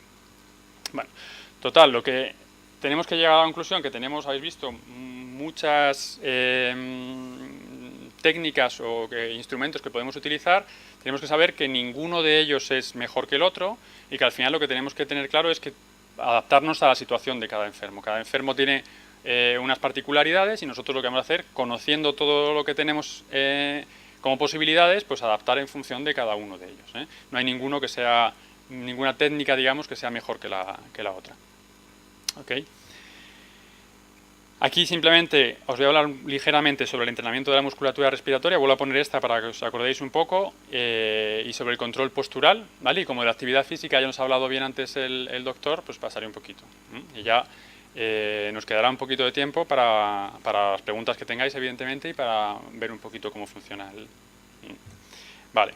Aquí sobre movilización y estiramientos, simplemente tengo unas imágenes para que no olvidemos lo que hemos comentado ya antes al principio, la importancia que tiene tanto cuando los niños con corsé, incluso también en adultos, la importancia que tiene todo el trabajo manual de estiramiento y movilización, el trabajo en colaboración con el ortopedista, con todos los otros profesionales que intervienen, para tratar de darle mayor facilidad a esos músculos, tanto en niño como en adulto. Cualquier ejercicio que puede ser activo por parte del paciente o que puede ser con ayuda del terapeuta, cualquiera de ellos es beneficioso y permite evitar esa rigidez a nivel torácico. Con respecto al control postural, simplemente remarcar la importancia que tiene, ya no solo a nivel musculoesquelético, pero también a nivel respiratorio, una correcta posición, por ejemplo en la silla de ruedas. Fijaos ahí, en la persona que está mal sentada, tiene su tórax, digamos, cerrado, su abdomen metido para adentro, con lo cual tendrá mayor dificultad para respirar. Una persona que está correctamente sentada, evidentemente, tendrá mayor facilidad para respirar. Al igual que ocurre con el control cefálico que os decía antes. El enfermo, en este caso es muy específico de la ELA vulvar, que tiene una caída cefálica, tendrá mayor dificultad para respirar, con lo cual podemos poner collarín o lo que sea necesario para evitar esa postura. Entonces, cuidado que la postura no solo tiene importancia a nivel musculoesquelético, también respiratorio. Con respecto al entrenamiento de la musculatura respiratoria, lo que os comentaba antes, hay cierta controversia por el tema de la fatiga. Hay ciertos autores que dicen que está desaconsejado porque hay riesgo de daño muscular, es decir, que si nos pasamos podemos provocar daño. Hay otros que dicen que al contrario, que entrenando la musculatura respiratoria podemos mejorar la fuerza de la musculatura, mejorar la función pulmonar, reducir la fatiga, etc. Esta controversia sigue vigente. Cada vez hay más artículos, o va habiendo cada vez más artículos, en la ELA han salido últimamente algunos. Aquí me he ido a una revisión que se hizo en el año 2017, hace no mucho, en el que revisaron 7 artículos completos y 2 ensayos, y que decía aquí, lo interesante de aquí es que decía que en ninguno de ellos se había encontrado complicaciones ni efecto adverso. ¿Vale? Había algunos que mejoraban la resistencia, otros la fuerza, ninguno mejoraba la función pulmonar, pero bueno, lo interesante de aquí es ver que ninguno de ellos realmente demuestra, o por lo menos todos aquellos que lo han medido, han visto que hubiese ningún efecto adverso. Con lo cual, si parece que no hay ningún efecto adverso y que podemos hacerlo, pues ¿por qué no añadirlo? Lo peor que podemos hacer es que no sirva de nada, pero no tenemos parece ser que no tenemos ningún riesgo. Y cuanto antes se haga, cuanto más precoz sea la intervención, mejor. Bueno, al final lo que dice aquí es que no hay todavía evidencia para estar a favor o en contra de este entrenamiento de la musculatura. Sí que es verdad que en la ELA, que os pongo igual un protocolo de trabajo que se hizo sobre un artículo que se hizo en 2014, proponían hacer 2 veces al día, 10 minutos seguidos de este aparatito, para entrenar la musculatura respiratoria. Perdonad que no lo he comentado, se utilizan ciertos aparatos, como puede ser este que os he puesto aquí, que simplemente tienes que respirar a través de ese tubo tiene una resistencia y entonces te cuesta más coger aire. Cuando coges aire, te cuesta un poquito más en función de la resistencia que pongamos. ¿Vale? Entonces ahí es cuando entrenamos específicamente la musculatura respiratoria. Normalmente lo que hacemos es tratar de ponerlo con muy poca carga, como decíamos antes. Normalmente tenemos que evitar cargas muy importantes para evitar daño, pero con una carga del 30-40% de la presión inspiratoria máxima es correcto. Sobre la actividad física, como ya os decía, ha hablado antes muy bien el doctor. Comentar efectivamente que tiene beneficios en la población en general y en la persona con enfermedad neuromuscular, ya no solo a nivel físico, sino, como pongo ahí al final, en el estado de ánimos. Es que al final lo que tenemos que buscar es que siguen siendo personas a pesar de que tengan esa enfermedad, y el hecho de hacer actividad y de sociabilizar con otros enfermos o con otras personas siempre es beneficioso. Aquí os hablaba, es un poco muy similar a lo que había puesto antes el doctor, el tipo de ejercicio que pueden hacer. Pues pueden hacer bicicleta, natación, ejercicios más de fuerza, pues ejercicios con pesas, con ejercicios de elevación de pesos, etcétera. Cualquier tipo de ejercicio en general es bueno para prácticamente todas las enfermedades neuromusculares. En algunas, pues, por ejemplo, en momentos de agudos de una miopatía, etcétera, hay que evitarlo, pero la mayor parte de ellos son beneficiosos y posibles de hacer en enfermedad neuromuscular. Y aquí ya concluyo. Simplemente espero que os haya quedado claro la importancia que tiene el tratamiento respiratorio en estas personas con esta enfermedad. Evidentemente nosotros tenemos que adaptarnos como son enfermedades generalmente progresivas, unas más rápidas, otras más lentas, pero son progresivas. Tenemos que ir adaptando nuestro tratamiento a la progresión de la enfermedad. Necesitamos, aquellos que trabajamos, y los enfermos y los cuidadores, las personas que están cerca, conocer cómo manejar los aparatos, porque son aparatos que ahora en algún momento vamos a necesitar utilizar. Con lo cual hay que formar al cuidador y como hemos repetido y como conclusión final, importantísimo que no sea un trabajo individual de cada uno por su lado, sino que nos pongamos de acuerdo con el resto de profesionales, sanitarios, médicos, rehabilitadores, neumólogos, enfermeros, logopedas, terapeutas ocupacionales, psicólogos, todos. Eso es un trabajo global y que tenemos que coordinar lo mejor posible. Y ya está, simplemente daros las gracias. Ahí tenéis igual mi mail para quien quiera contactarme para cualquier duda o cualquier consulta. Estoy abierto. Y ahora, lo que sí, si os parece, podemos, o si preferís, primero si tenéis alguna pregunta, y luego si no, podemos pasar a este otro lado de la sala. No sé el tiempo que nos queda, pero vamos, yo puedo quedarme más tiempo, no tengo problema. Y os puedo ir enseñando un poco cómo funcionan los diferentes aparatos, sobre todo para que os acerquéis y se pierda un poquito el miedo que puede dar este tipo de aparatos. ¿De acuerdo? Pues muchas gracias.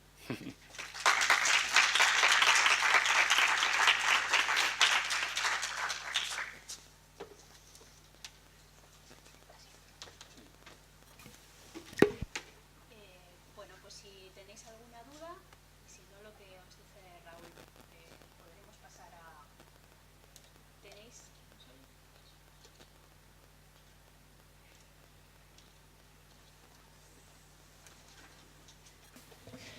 Sí, estaba diciendo, bueno, muchísimas gracias por tu presentación, Raúl, ha sido muy interesante. Y si tenéis alguna duda sobre su exposición o alguna duda sobre las técnicas, pues que le podéis preguntar. Y si no, podremos pasar, como dice, directamente a ver los aparatos y su funcionamiento.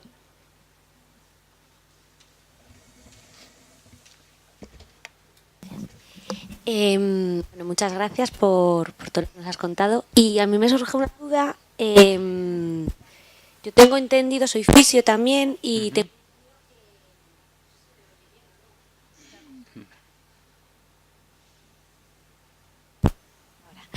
y he entendido que cuando hay un problema respiratorio, tanto en inspiración como en respiración, pero sobre todo cuando es capaz de inspirar pero no respira bien, suele haber una hiperinsuficiencia.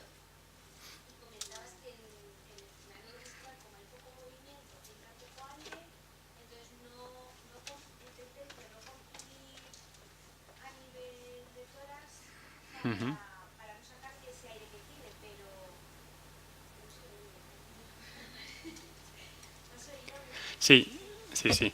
A ver, lo digo para quien no lo haya oído. Me pregunta que a veces las personas con enfermedad respiratoria tienen lo que se llama una hiperinsuflación, que es un exceso de aire dentro del pulmón. Eso ocurre sobre todo en aquellos enfermos que tienen una patología que llamamos obstructiva, es decir, que el bronquio está más cerrado y el aire le cuesta salir. Generalmente eso es pues en personas con EPOC, bronquitis crónica, etcétera. El enfermo neuromuscular, normalmente, si no tiene ninguna otra, digamos, comorbilidad, ninguna otra enfermedad asociada, su pulmón no tiene ese problema. Ocurre justo lo contrario, ocurre que el pulmón está más vacío, menos lleno de aire. Si hay hiperinsuflación es porque el pulmón, digamos, el bronquio se cierra antes de tiempo y cuando la persona está soplando no deja salir todo el aire. Y poco a poco es verdad que se va llenando y a la larga el tener tanto aire dentro hace que tampoco puedas meter. Pero eso en el enfermo neuromuscular de por sí, si no hay ninguna patología asociada, no ocurre. Ocurre solo en patologías que afectan al pulmón por dentro, al bronquio. Entonces, si se asocian ambas, pues evidentemente tendremos que jugar un poco con cuál de las dos afectaciones es la que está provocando más molestias o más dificultades y ver si necesitamos primero disminuir esa hiperinflación para después trabajar sobre la insuflación, la inspiración y demás. ¿Vale? Pero entonces, normalmente, ya te digo, eso ocurre únicamente cuando hay afectación bronquial. ¿Okay? Vale. Muchas gracias.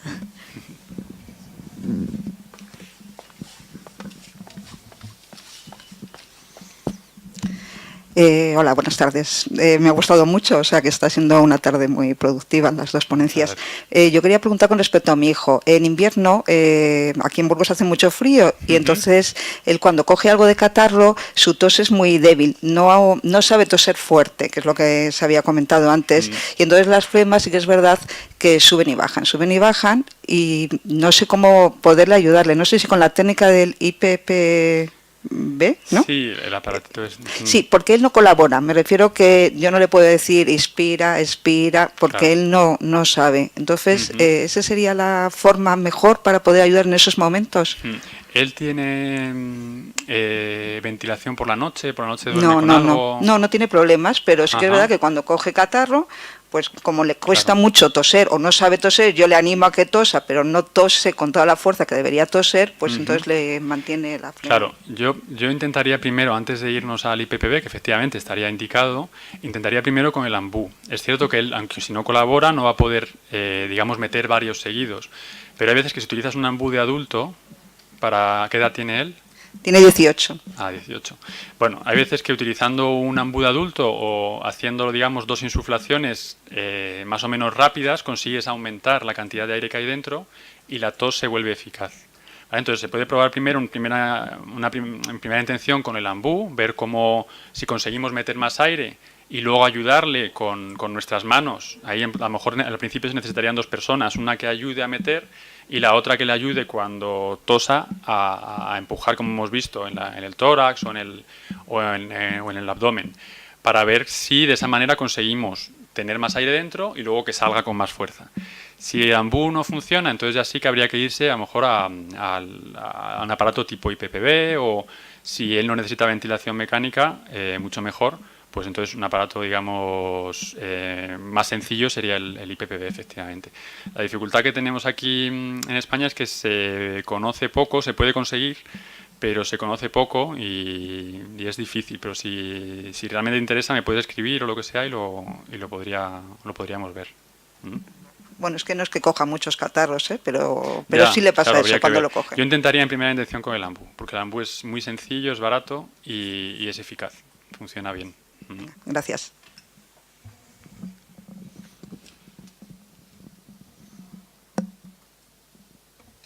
Venga, pues si no hay nada más, si os parece, si hay alguien que... Esto como queráis, como si queréis acercaros un poco, porque desde allí tan lejos no lo vais a ir viendo, y si hay alguien que se presta, simplemente ahora podríamos empezar simplemente que veáis cómo medimos lo que he hablado tanto, que he hablado mucho del pico flujo a la tos, etcétera, que es tan importante para nosotros, cómo hacemos para medirlo, y luego aquel que le interese un poco sentir cómo funciona o hacer las técnicas con ambú, etcétera, el IPPB y demás, pues lo podéis probar, ¿vale? Entonces necesito un poco de alguien o de algunos que queráis ser voluntarios, pues que vengan por aquí, ¿vale?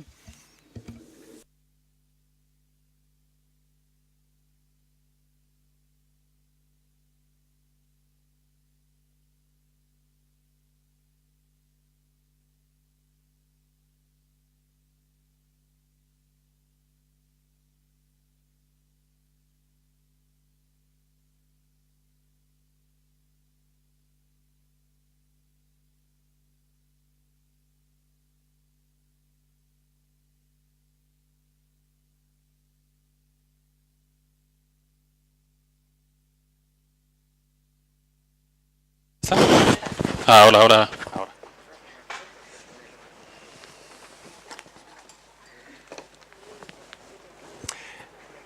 Mira. Mira, esto... Uy. Ay. Ahora tengo...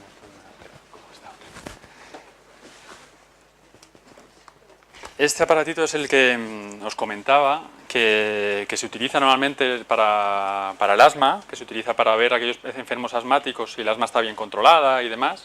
Y entonces lo que mide es cuando yo soplo dentro, sube y va a marcarme, digamos, el flujo, que es algo similar a la velocidad con la que yo expulso el aire. Normalmente, como decía antes, tiene que ser por encima de 360. Siempre cuando midamos la tos, siempre con la máscara, porque nosotros no tosemos con la boca cerrada. Entonces no podemos poner los labios y toser al mismo tiempo, eso va a disminuir seguramente. Entonces siempre lo utilizamos con la máscara, y con la máscara lo que vamos a hacer, a alguien que no le importe ¿No importa? Vale. Lo único, mira, espera.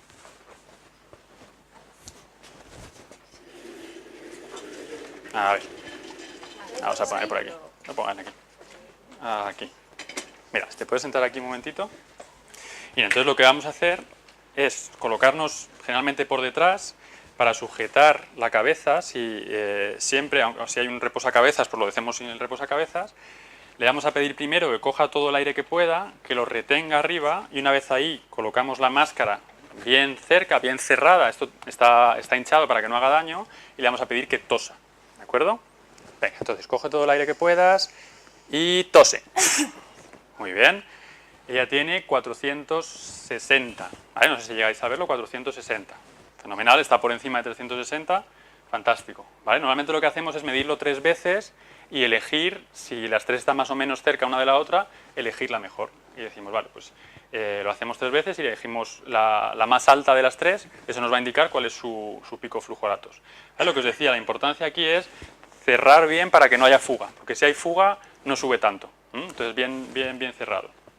Esto lo podemos hacer una vez depende de en qué fase esté el paciente, pero lo podemos hacer una vez al mes, una vez cada 3 meses, un poco como dentro de una evaluación rutinaria, digamos, cada cierto tiempo. Es cierto que cuando van a neumología y les hacen este tipo de pruebas. Pero bueno, está bien que nosotros también la hagamos para tener una referencia. ¿Y eso se podría usar como entrenamiento a nivel de musculatura aspiratoria y que tenga un feedback el paciente de lo que... Sí, se utiliza. No he hablado sobre ello porque en general la musculatura expiratoria, cuando empieza a estar afectada, ya requiere...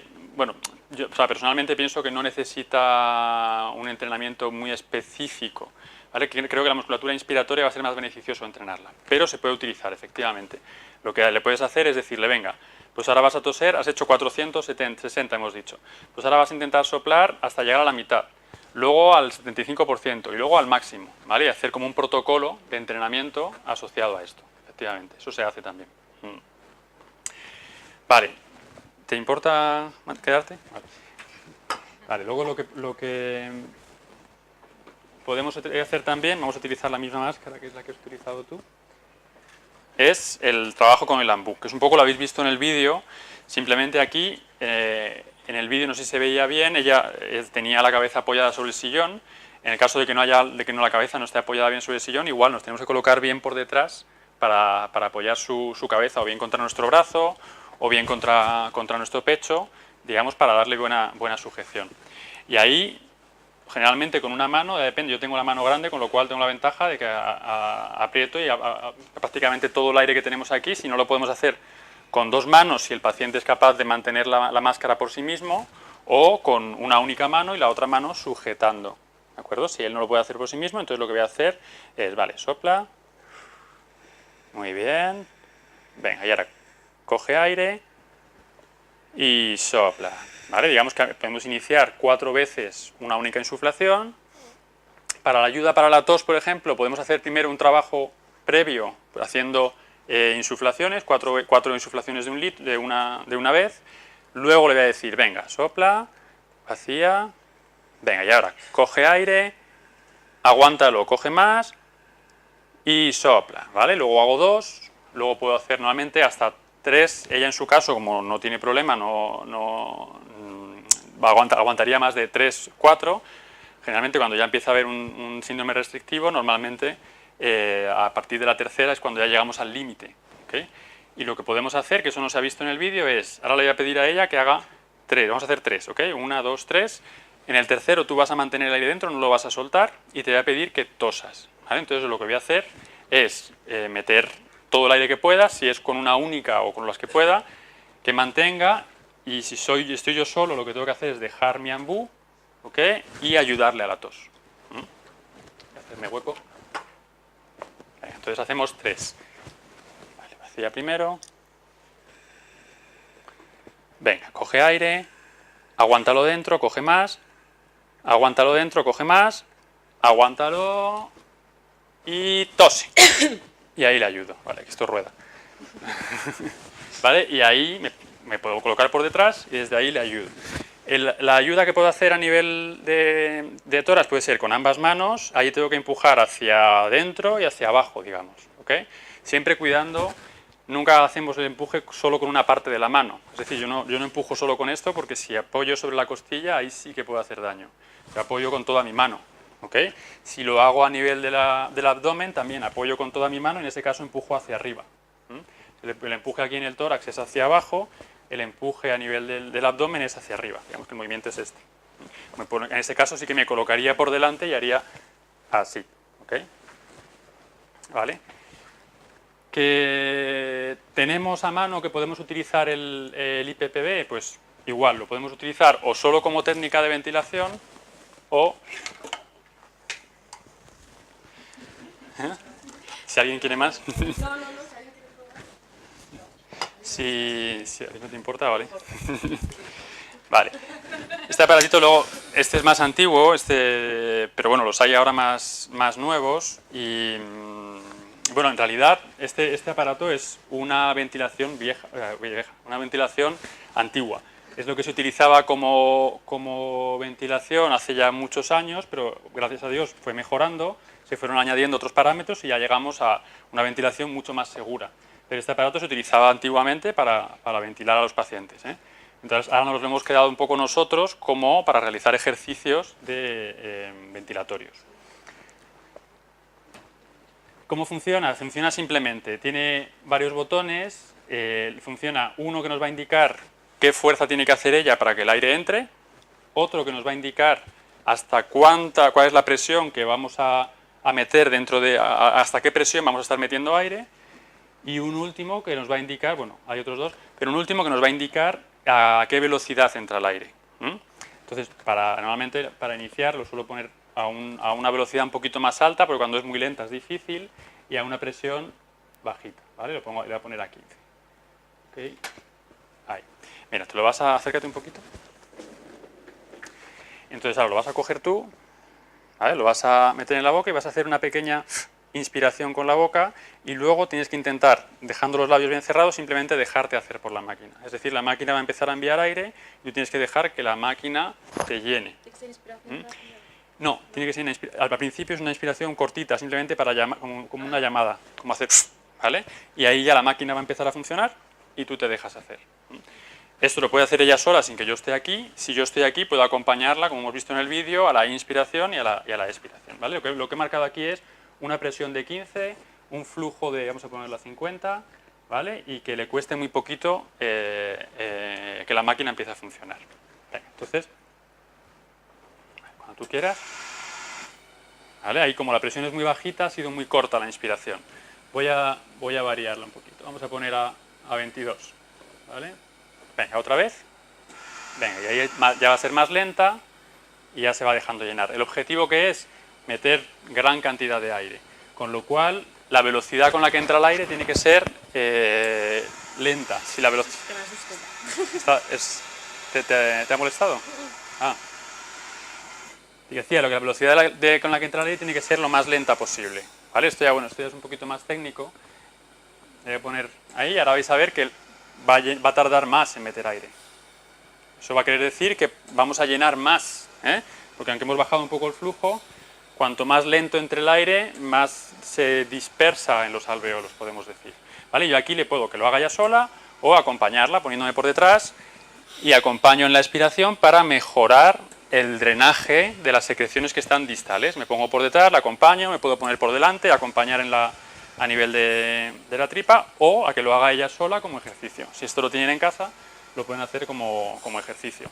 Ya os digo, yo como tengo cierta experiencia en Francia, he estado allí varios años trabajando, allí los enfermos neuromusculares, por lo menos en Lyon, todos tenían esto en su casa. En cuanto empezaba a haber una afectación respiratoria, se les mandaba esto a través de la Seguridad Social y lo tenían en su casa. Aquí no. Claro. Vale, venga, ya cuando quieras. Bien, podríamos subir. ¿Quieres subir un poquito? Necesitas activación siempre del paciente, ¿no? A ver, muy buena pregunta. Si no tiene activación, como en el segundo vídeo que había un niño, lo que puedes hacer es que, mira, ahora está apagado, no hagas nada, soy yo el que si le doy al botón, Luego, Entras. en el otro, que es un poco más moderno, es un botón que aprietas. Pero aquí, simplemente con hacer esto, ¡zac!, la máquina empieza a echar aire. Entonces, en aquellos pacientes muy fatigados o que no pueden hacerlo por sí solos, pues lo haces tú, ¿vale? Y de verdad que, bueno, ya porque no se he puesto más estudios, pero sí que hubo uno que se hizo en Lyon concretamente, que veíamos cómo se hacía por impedancia y se veía cómo el pulmón estaba mucho más ventilado después de las sesiones, ¿ok? Vale, aquí, bueno, hay otros dos botones que no os he explicado porque no los utilizamos, ¿eh? No, tampoco voy a liaros más. Es simple que veáis un poco el funcionamiento, que es bastante sencillo. Este aparato en muy poco tiempo lo aprenden a utilizar y algunos incluso se vuelven un poco dependientes, porque realmente aquel paciente que tiene esa dificultad a coger aire, cuando utiliza esto y ve que puede coger más aire, al final se vuelven un poco, digamos, pues eso, dependientes, como drogodependientes, iba a decir. ¿Vale? Luego tenemos aquí, esto es una ventilación muy básica, muy básica, muy básica. Esto, digamos, que fue lo que fue la evolución de este aparato, que ahora se utiliza para ventilar por las noches, para aquel enfermo que no ventila bien por las noches y demás. ¿Qué ocurre? Aquí tenemos un poco lo mismo que aquí, una presión inspiratoria, una presión expiratoria. Lo único que tenemos más parámetros. Tenemos parámetros que nos dicen cuando el paciente va a empezar a expirar, la máquina lo detecta, con lo cual va a dejar de enviar aire. Bueno, es un poco más sofisticada. A la hora de la verdad, nosotros, ¿para qué lo vamos a utilizar? Si ya, solo lo vamos a poner, evidentemente, cuando ya está implantada en casa. Si un enfermo no tiene ventilación, no lo vamos a utilizar solo para la fisio.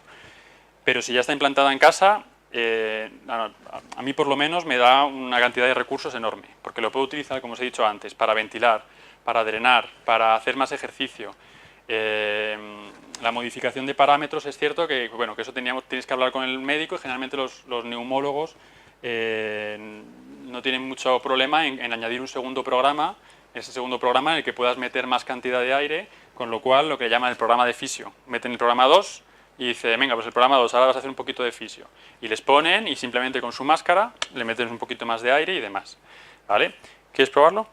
Como queráis. Sí. Cuidado. Sí, como quieras, ¿eh? No estás obligada. No, me da igual.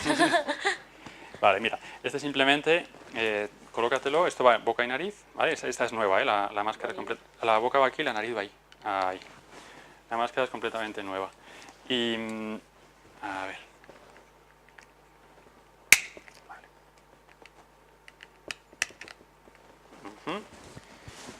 Vale. Y ahora ya puede respirar, ¿eh? Tiene aquí un agujerito por el que respira. No se va a ahogar. Vale, y voy a empezar con parámetros muy pequeñitos. Aquí, bueno, ya os digo, hay parámetros de inspiratorios, expiratorios, la frecuencia respiratoria que te impone y demás. ¿Vale? Simplemente, vale, ahora ya empieza a enviar aire. Aquí, como vais a ver, es una respiración mucho más normalizada, más la respiración normal de la persona. Es decir, lo que trata realmente es de que la ventilación lo puedan mantener durante horas y que puedan dormir con ella y demás, que esto es para lo que se indica. Y si nosotros lo queremos utilizar, como trabaja por presión, yo le puedo pedir que haga una inspiración profunda. Venga, coge todo el aire que puedas. Eso es. Y la máquina lo que está haciendo es, cuando ella coge aire, le está ayudando a meter más aire. Puedo colocarla en diferentes posturas si yo quiero, si me he dado cuenta en la auscultación que el pulmón derecho no ventila bien y parece que hay una flema, pues le voy a colocar sobre el lado izquierdo y voy a hacer un trabajo, como hemos visto en las fotos, de expansión con el brazo o cualquier otro tipo de trabajo que puede ser de movilización y estiramiento, o, como decía antes, cualquier trabajo en cinta de marcha, en bici, lo que sea, para hacer una actividad física. Vale. Aquí ya veis, sin ni siquiera cambiar los parámetros, yo imagínate que estos son los parámetros de la noche, ya puede ella ir más lejos en la inspiración y estar siendo ayudada. Si yo ahora le pido, por ejemplo, que al mismo tiempo que coge aire levante los brazos, efectivamente cogerá más aire. ¿Vale? Entonces, si quieres, por ejemplo, coge aire al subir los brazos y sopla. ¿Vale? Cualquier ejercicio bien sencillo con la ventilación mecánica nos va a permitir ventilar más, que es el objetivo en este tipo de enfermos. Y si ya quisiese ir incluso un poco más lejos, podría, ya os digo, pedir permiso para... Vale, o pedir al médico que ponga un programa 2 o hablarlo con el neumólogo y poner un programa 2 en el que le digas, yo a veces lo que hago es que pongo ese programa 2 y le digo al cuidador, venga, pues todos los días a la 1 le pones el programa 2 durante media hora. ¿Vale? Y ese programa 2 durante media hora hace que, seguramente, si yo llego a la 1:30, si había flemas, ya han ido subiendo. ¿Okay? Entonces me ahorra, digamos, trabajo, en el fondo. ¿Okay? Pero vamos, que no ese es el objetivo, pero el objetivo es ventilar y cuando llego yo, ya la han puesto media hora antes, y llego, ya tenemos las secreciones, hacemos tos asistida, utilizamos el tosedor, etc. ¿De acuerdo? ¿Qué os iba a decir con respecto a esto? Vale, esto es una ventilación básica. Luego, conforme el enfermo va requiriendo mayor ventilación, pues utilizan otro tipo de ventiladores más... Vale, te lo voy a quitar ya. Se utilizan otro tipo de ventiladores un poquito más... con más alarmas, más seguros, que van a permitir pues, controlar mejor y ver y estar seguros que no va a haber ningún tipo de complicación. ¿Esta es Vale. tipo la CEPAP? No, es que la CEPAP no es exactamente lo mismo. Ya, lo que pasa es que la CEPAP es lo que se pone en la apnea del sueño, ¿vale? La apnea del sueño, el problema es generalmente que cuando dormimos hay una hipotonía y ¡paf! Se cierra. Lo que hace la CEPAP es meter aire, pero todo el rato una cantidad de aire, es decir, no mete aire, perdonad, lo que hace es meter una presión, de manera que tú cuando estás durmiendo se genera una presión dentro de la vía aérea y no se colapsa, pero no te ayuda a meter más aire. La CEPAP lo que hace es mantener la vía aérea abierta. Esta lo que hace es, aparte de mantener la vía aérea abierta, es decir, es una CEPAP a la que además la turbina te va a ayudar a meter más cantidad de aire. Es decir, esta te ayuda a coger más aire y a soplar, la CEPAP te va a ayudar simplemente a evitar que la vía aérea se cierre. ¿Vale? Aquí digamos que le metemos una CEPAP más una ayuda inspiratoria. Entonces, la CEPAP, ¿cuál es el problema? Que no la podemos utilizar para esto, porque no ayuda, simplemente mantiene la vía aérea abierta. Entonces, no la podemos utilizar. Y ya quedaría simplemente el tosedor, el Cough Assist, que este es el más conocido. ¿Qué hemos utilizado? Vale, este es el que os comentaba que nos va a ayudar a meter más aire, pero el aire lo mete muy rápido. Fijaos que aquí el aire lo que buscamos es meterlo lento, porque cuanto más lento lo metas, más lejos llegamos, más ventilamos. Más, digamos, menos resistencias se generan y más abrimos los territorios, los alveolos.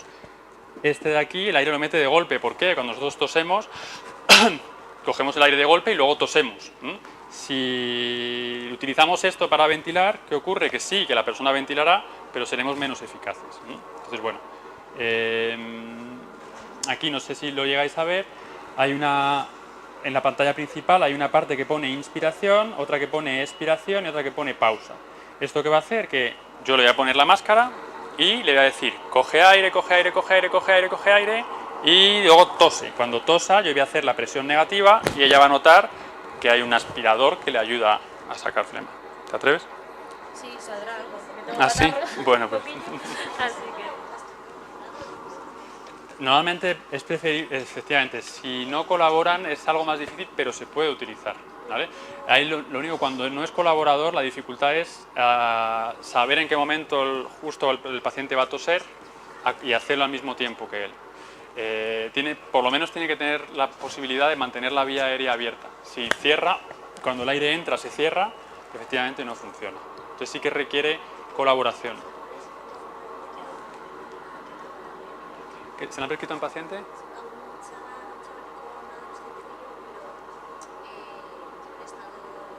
Que no coopera.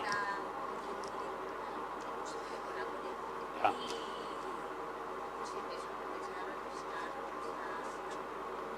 Y se le ha recetado un neumólogo. Claro, en ese caso a veces cuando no colaboran funciona colocarles de medio lado, de manera que digamos que reduces un poco el tono de la musculatura alta, digamos, de las vías aéreas altas. Al colocarles de lado el aire entra mejor. Eso es una opción.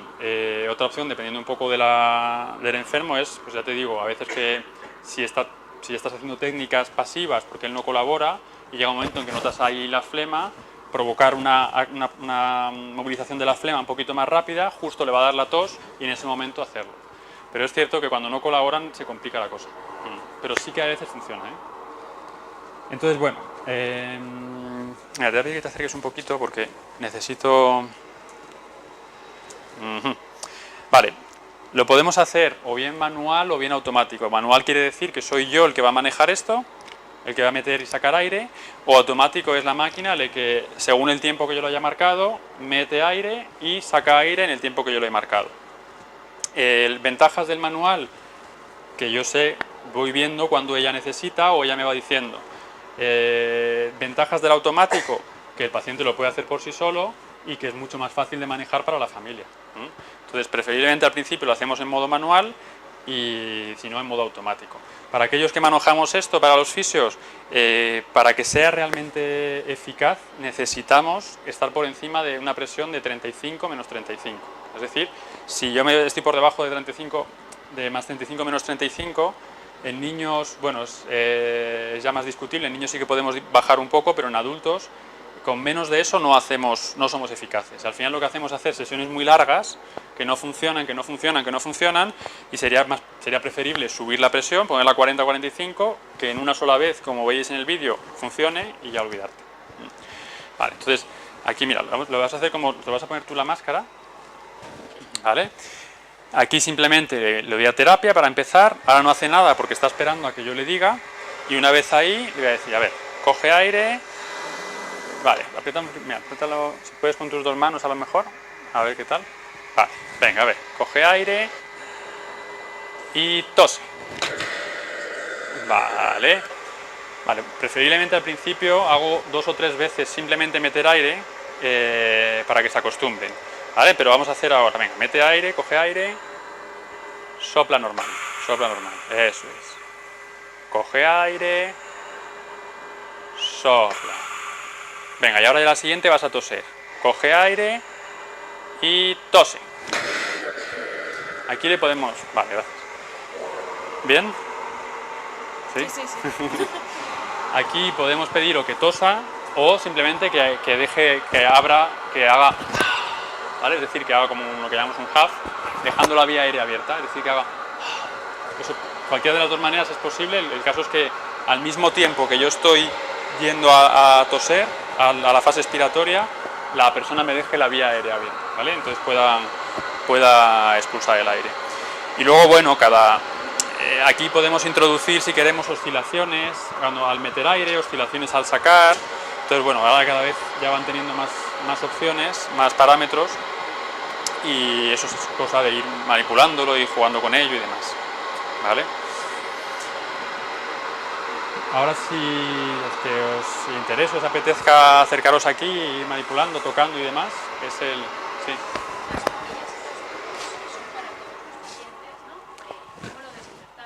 Claro, normalmente tendría que ser una por paciente, ¿sabes?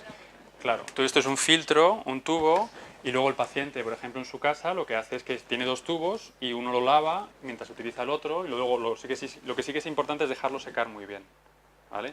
Entonces estos los he traído yo, son nuevos, pero normalmente a domicilio deberían tener uno por enfermo. Si es un centro, a veces sí que he visto que utilizan el mismo, pero efectivamente hay que desinfectarlo.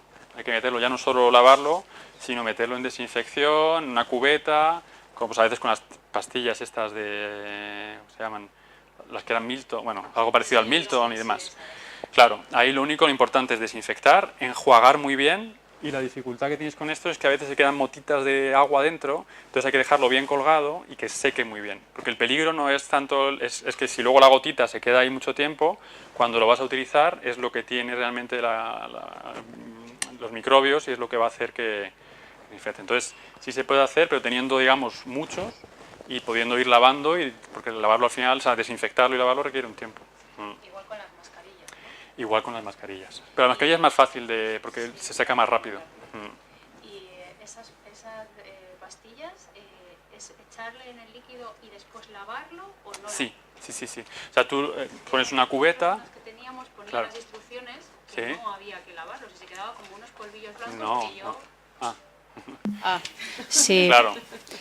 que Sí, cada unas que pedimos, y yo la verdad que no sabía exactamente cuál era el procedimiento, pues leí las instrucciones y ponía que lo tenías que meter, esperar el tiempo que en función del litro, en función de la cantidad de litros que tenía, tantas pastillas, meterlo, dejarlo, sacarlo, dejarlo secar y no limpiarlo. Y Claro, tenía como un normalmente polvillo blanco. Ese producto es irritante. Ese producto normalmente es irritante. Sí, y esa de era la hecho, duda si que yo lo- tenía, pero... claro, normalmente no tienes que meter, dejar el tiempo que te especifique Sí. y demás, luego limpiarlo bien con agua, por fuera y por dentro, que caiga mucha agua Y dejarlo secar. y dejarlo secar. ¿Vale? Y dejarlo secar al aire, no utilizar nada, ni un secador, ni nada, simplemente al aire y que cuelgue y ya está. Igual para las mascarillas. Los filtros sí que eso ya sí que no se puede lavar. El filtro normalmente, en realidad es más para proteger la máquina que para proteger a... Cuando es un aparato que está en un centro que utiliza mucha gente, sí que es necesario tener filtro. Pues lo que te digo, ahí protege más a la máquina de que no entre nada que al enfermo. Por eso se pone aquí abajo. Igual aquí. Aquí en estos no se utiliza filtro porque generalmente esto sí que es de cada paciente. No utilizamos una para varios. Esto así que no. Pero al igual con estos, por ejemplo, sí se pueden desinfectar también. Yo los meto en una cubeta, lo quito, lo meto en cubeta y, vamos, de hecho por eso está... ¿Vale? Entonces, igual, se puede desinfectar. Que es cierto, a veces no merece tanto la pena porque ya los encuentras por 8 o 9 euros, he encontrado yo. Los hay muy baratos. Pero bueno, que si quieres utilizar uno, se puede desinfectar, uno y otro. De todas maneras, aquí, si lo piensas en realidad, siempre coge el aire fuera y tose dentro, con lo cual nunca va a reinhalar lo que el otro ha tosido. Pero bueno, por higiene se desinfecta y se lava. Y una preguntita muy Sí. breve. Da igual, yo creo que me va bien. Que yo quería saber, el respirón que se usa mucho y se receta en los hospitales y cada paciente que tiene una alteración a nivel respiratorio se lleva el respirón a casa. El de las tres bolitas. El de las ¿te 3 refieres? bolitas, sí. ¿Qué opinas sobre ese aparato a nivel de entrenamiento? A ver, claro, ese aparato... Ahí estoy metiendo caña al hospital. Claro, haces bien. A ver, ahí están esos aparatos que tienen 3 bolitas y luego están los otros, eso se llama en general incentivadores espirométricos. Ese incentivador, hay otros que solo tienen un pistón, que son los volumétricos, que esos sí que están adaptados. El de las 3 bolitas está por todos lados, supongo que es más barato, entonces por eso está. ¿Qué puedes hacer si tienes ese? Pedirle que suba una única bolita y que la mantenga mucho tiempo. Entonces, puedes utilizarlo, pero utilizándolo bien. Es decir, si tú llegas y se lo vas al enfermo y no le explicas nada, lo normal es que él quiera subir las 3, que es lo lógico. Pero si tú le dices, vale, utilízalo subiendo una única bolita y esa única, que así utilizas un flujo lento para ventilar más en distal, trata de mantenerla y cuenta 1, 2, 3, 4. ¿Vale? ¿Qué pasa? Que al final eso no está tan adaptado. Si coges otro que es un incentivador volumétrico que sí que te indica la cantidad de aire que metes, ese sí. Pero si no tienes otra opción, porque en tu hospital solo tienen ese, pues le explicas bien y bueno, se puede utilizar. Problema en patología neuromuscular, que mientras el músculo esté poco afectado, puede, pero en cuanto se empieza a afectar más, el pobre, por mucho que quiera, no puede. Entonces, bueno, para mí no tiene mucha indicación en esta enfermedad, porque a lo mejor en postcirugías y demás sí, pero en la enfermedad neuromuscular no es que no quiera, porque es que no puede. Entonces, por mucho que tú le insistas, venga, coge más, no puede. Entonces necesita que le metas tú. Entonces sí. Pero vamos, que para otras patologías, la primera y mucho tiempo. Pues yo creo que... Vale. Espero no haberme ido muy técnico, es cierto que al final se queda un poco técnico, pero bueno, al final para que sirva un poco para todos he intentado empezar un poquito más básico y luego me he ido un poquito más complicado. Bueno, pues muchas gracias.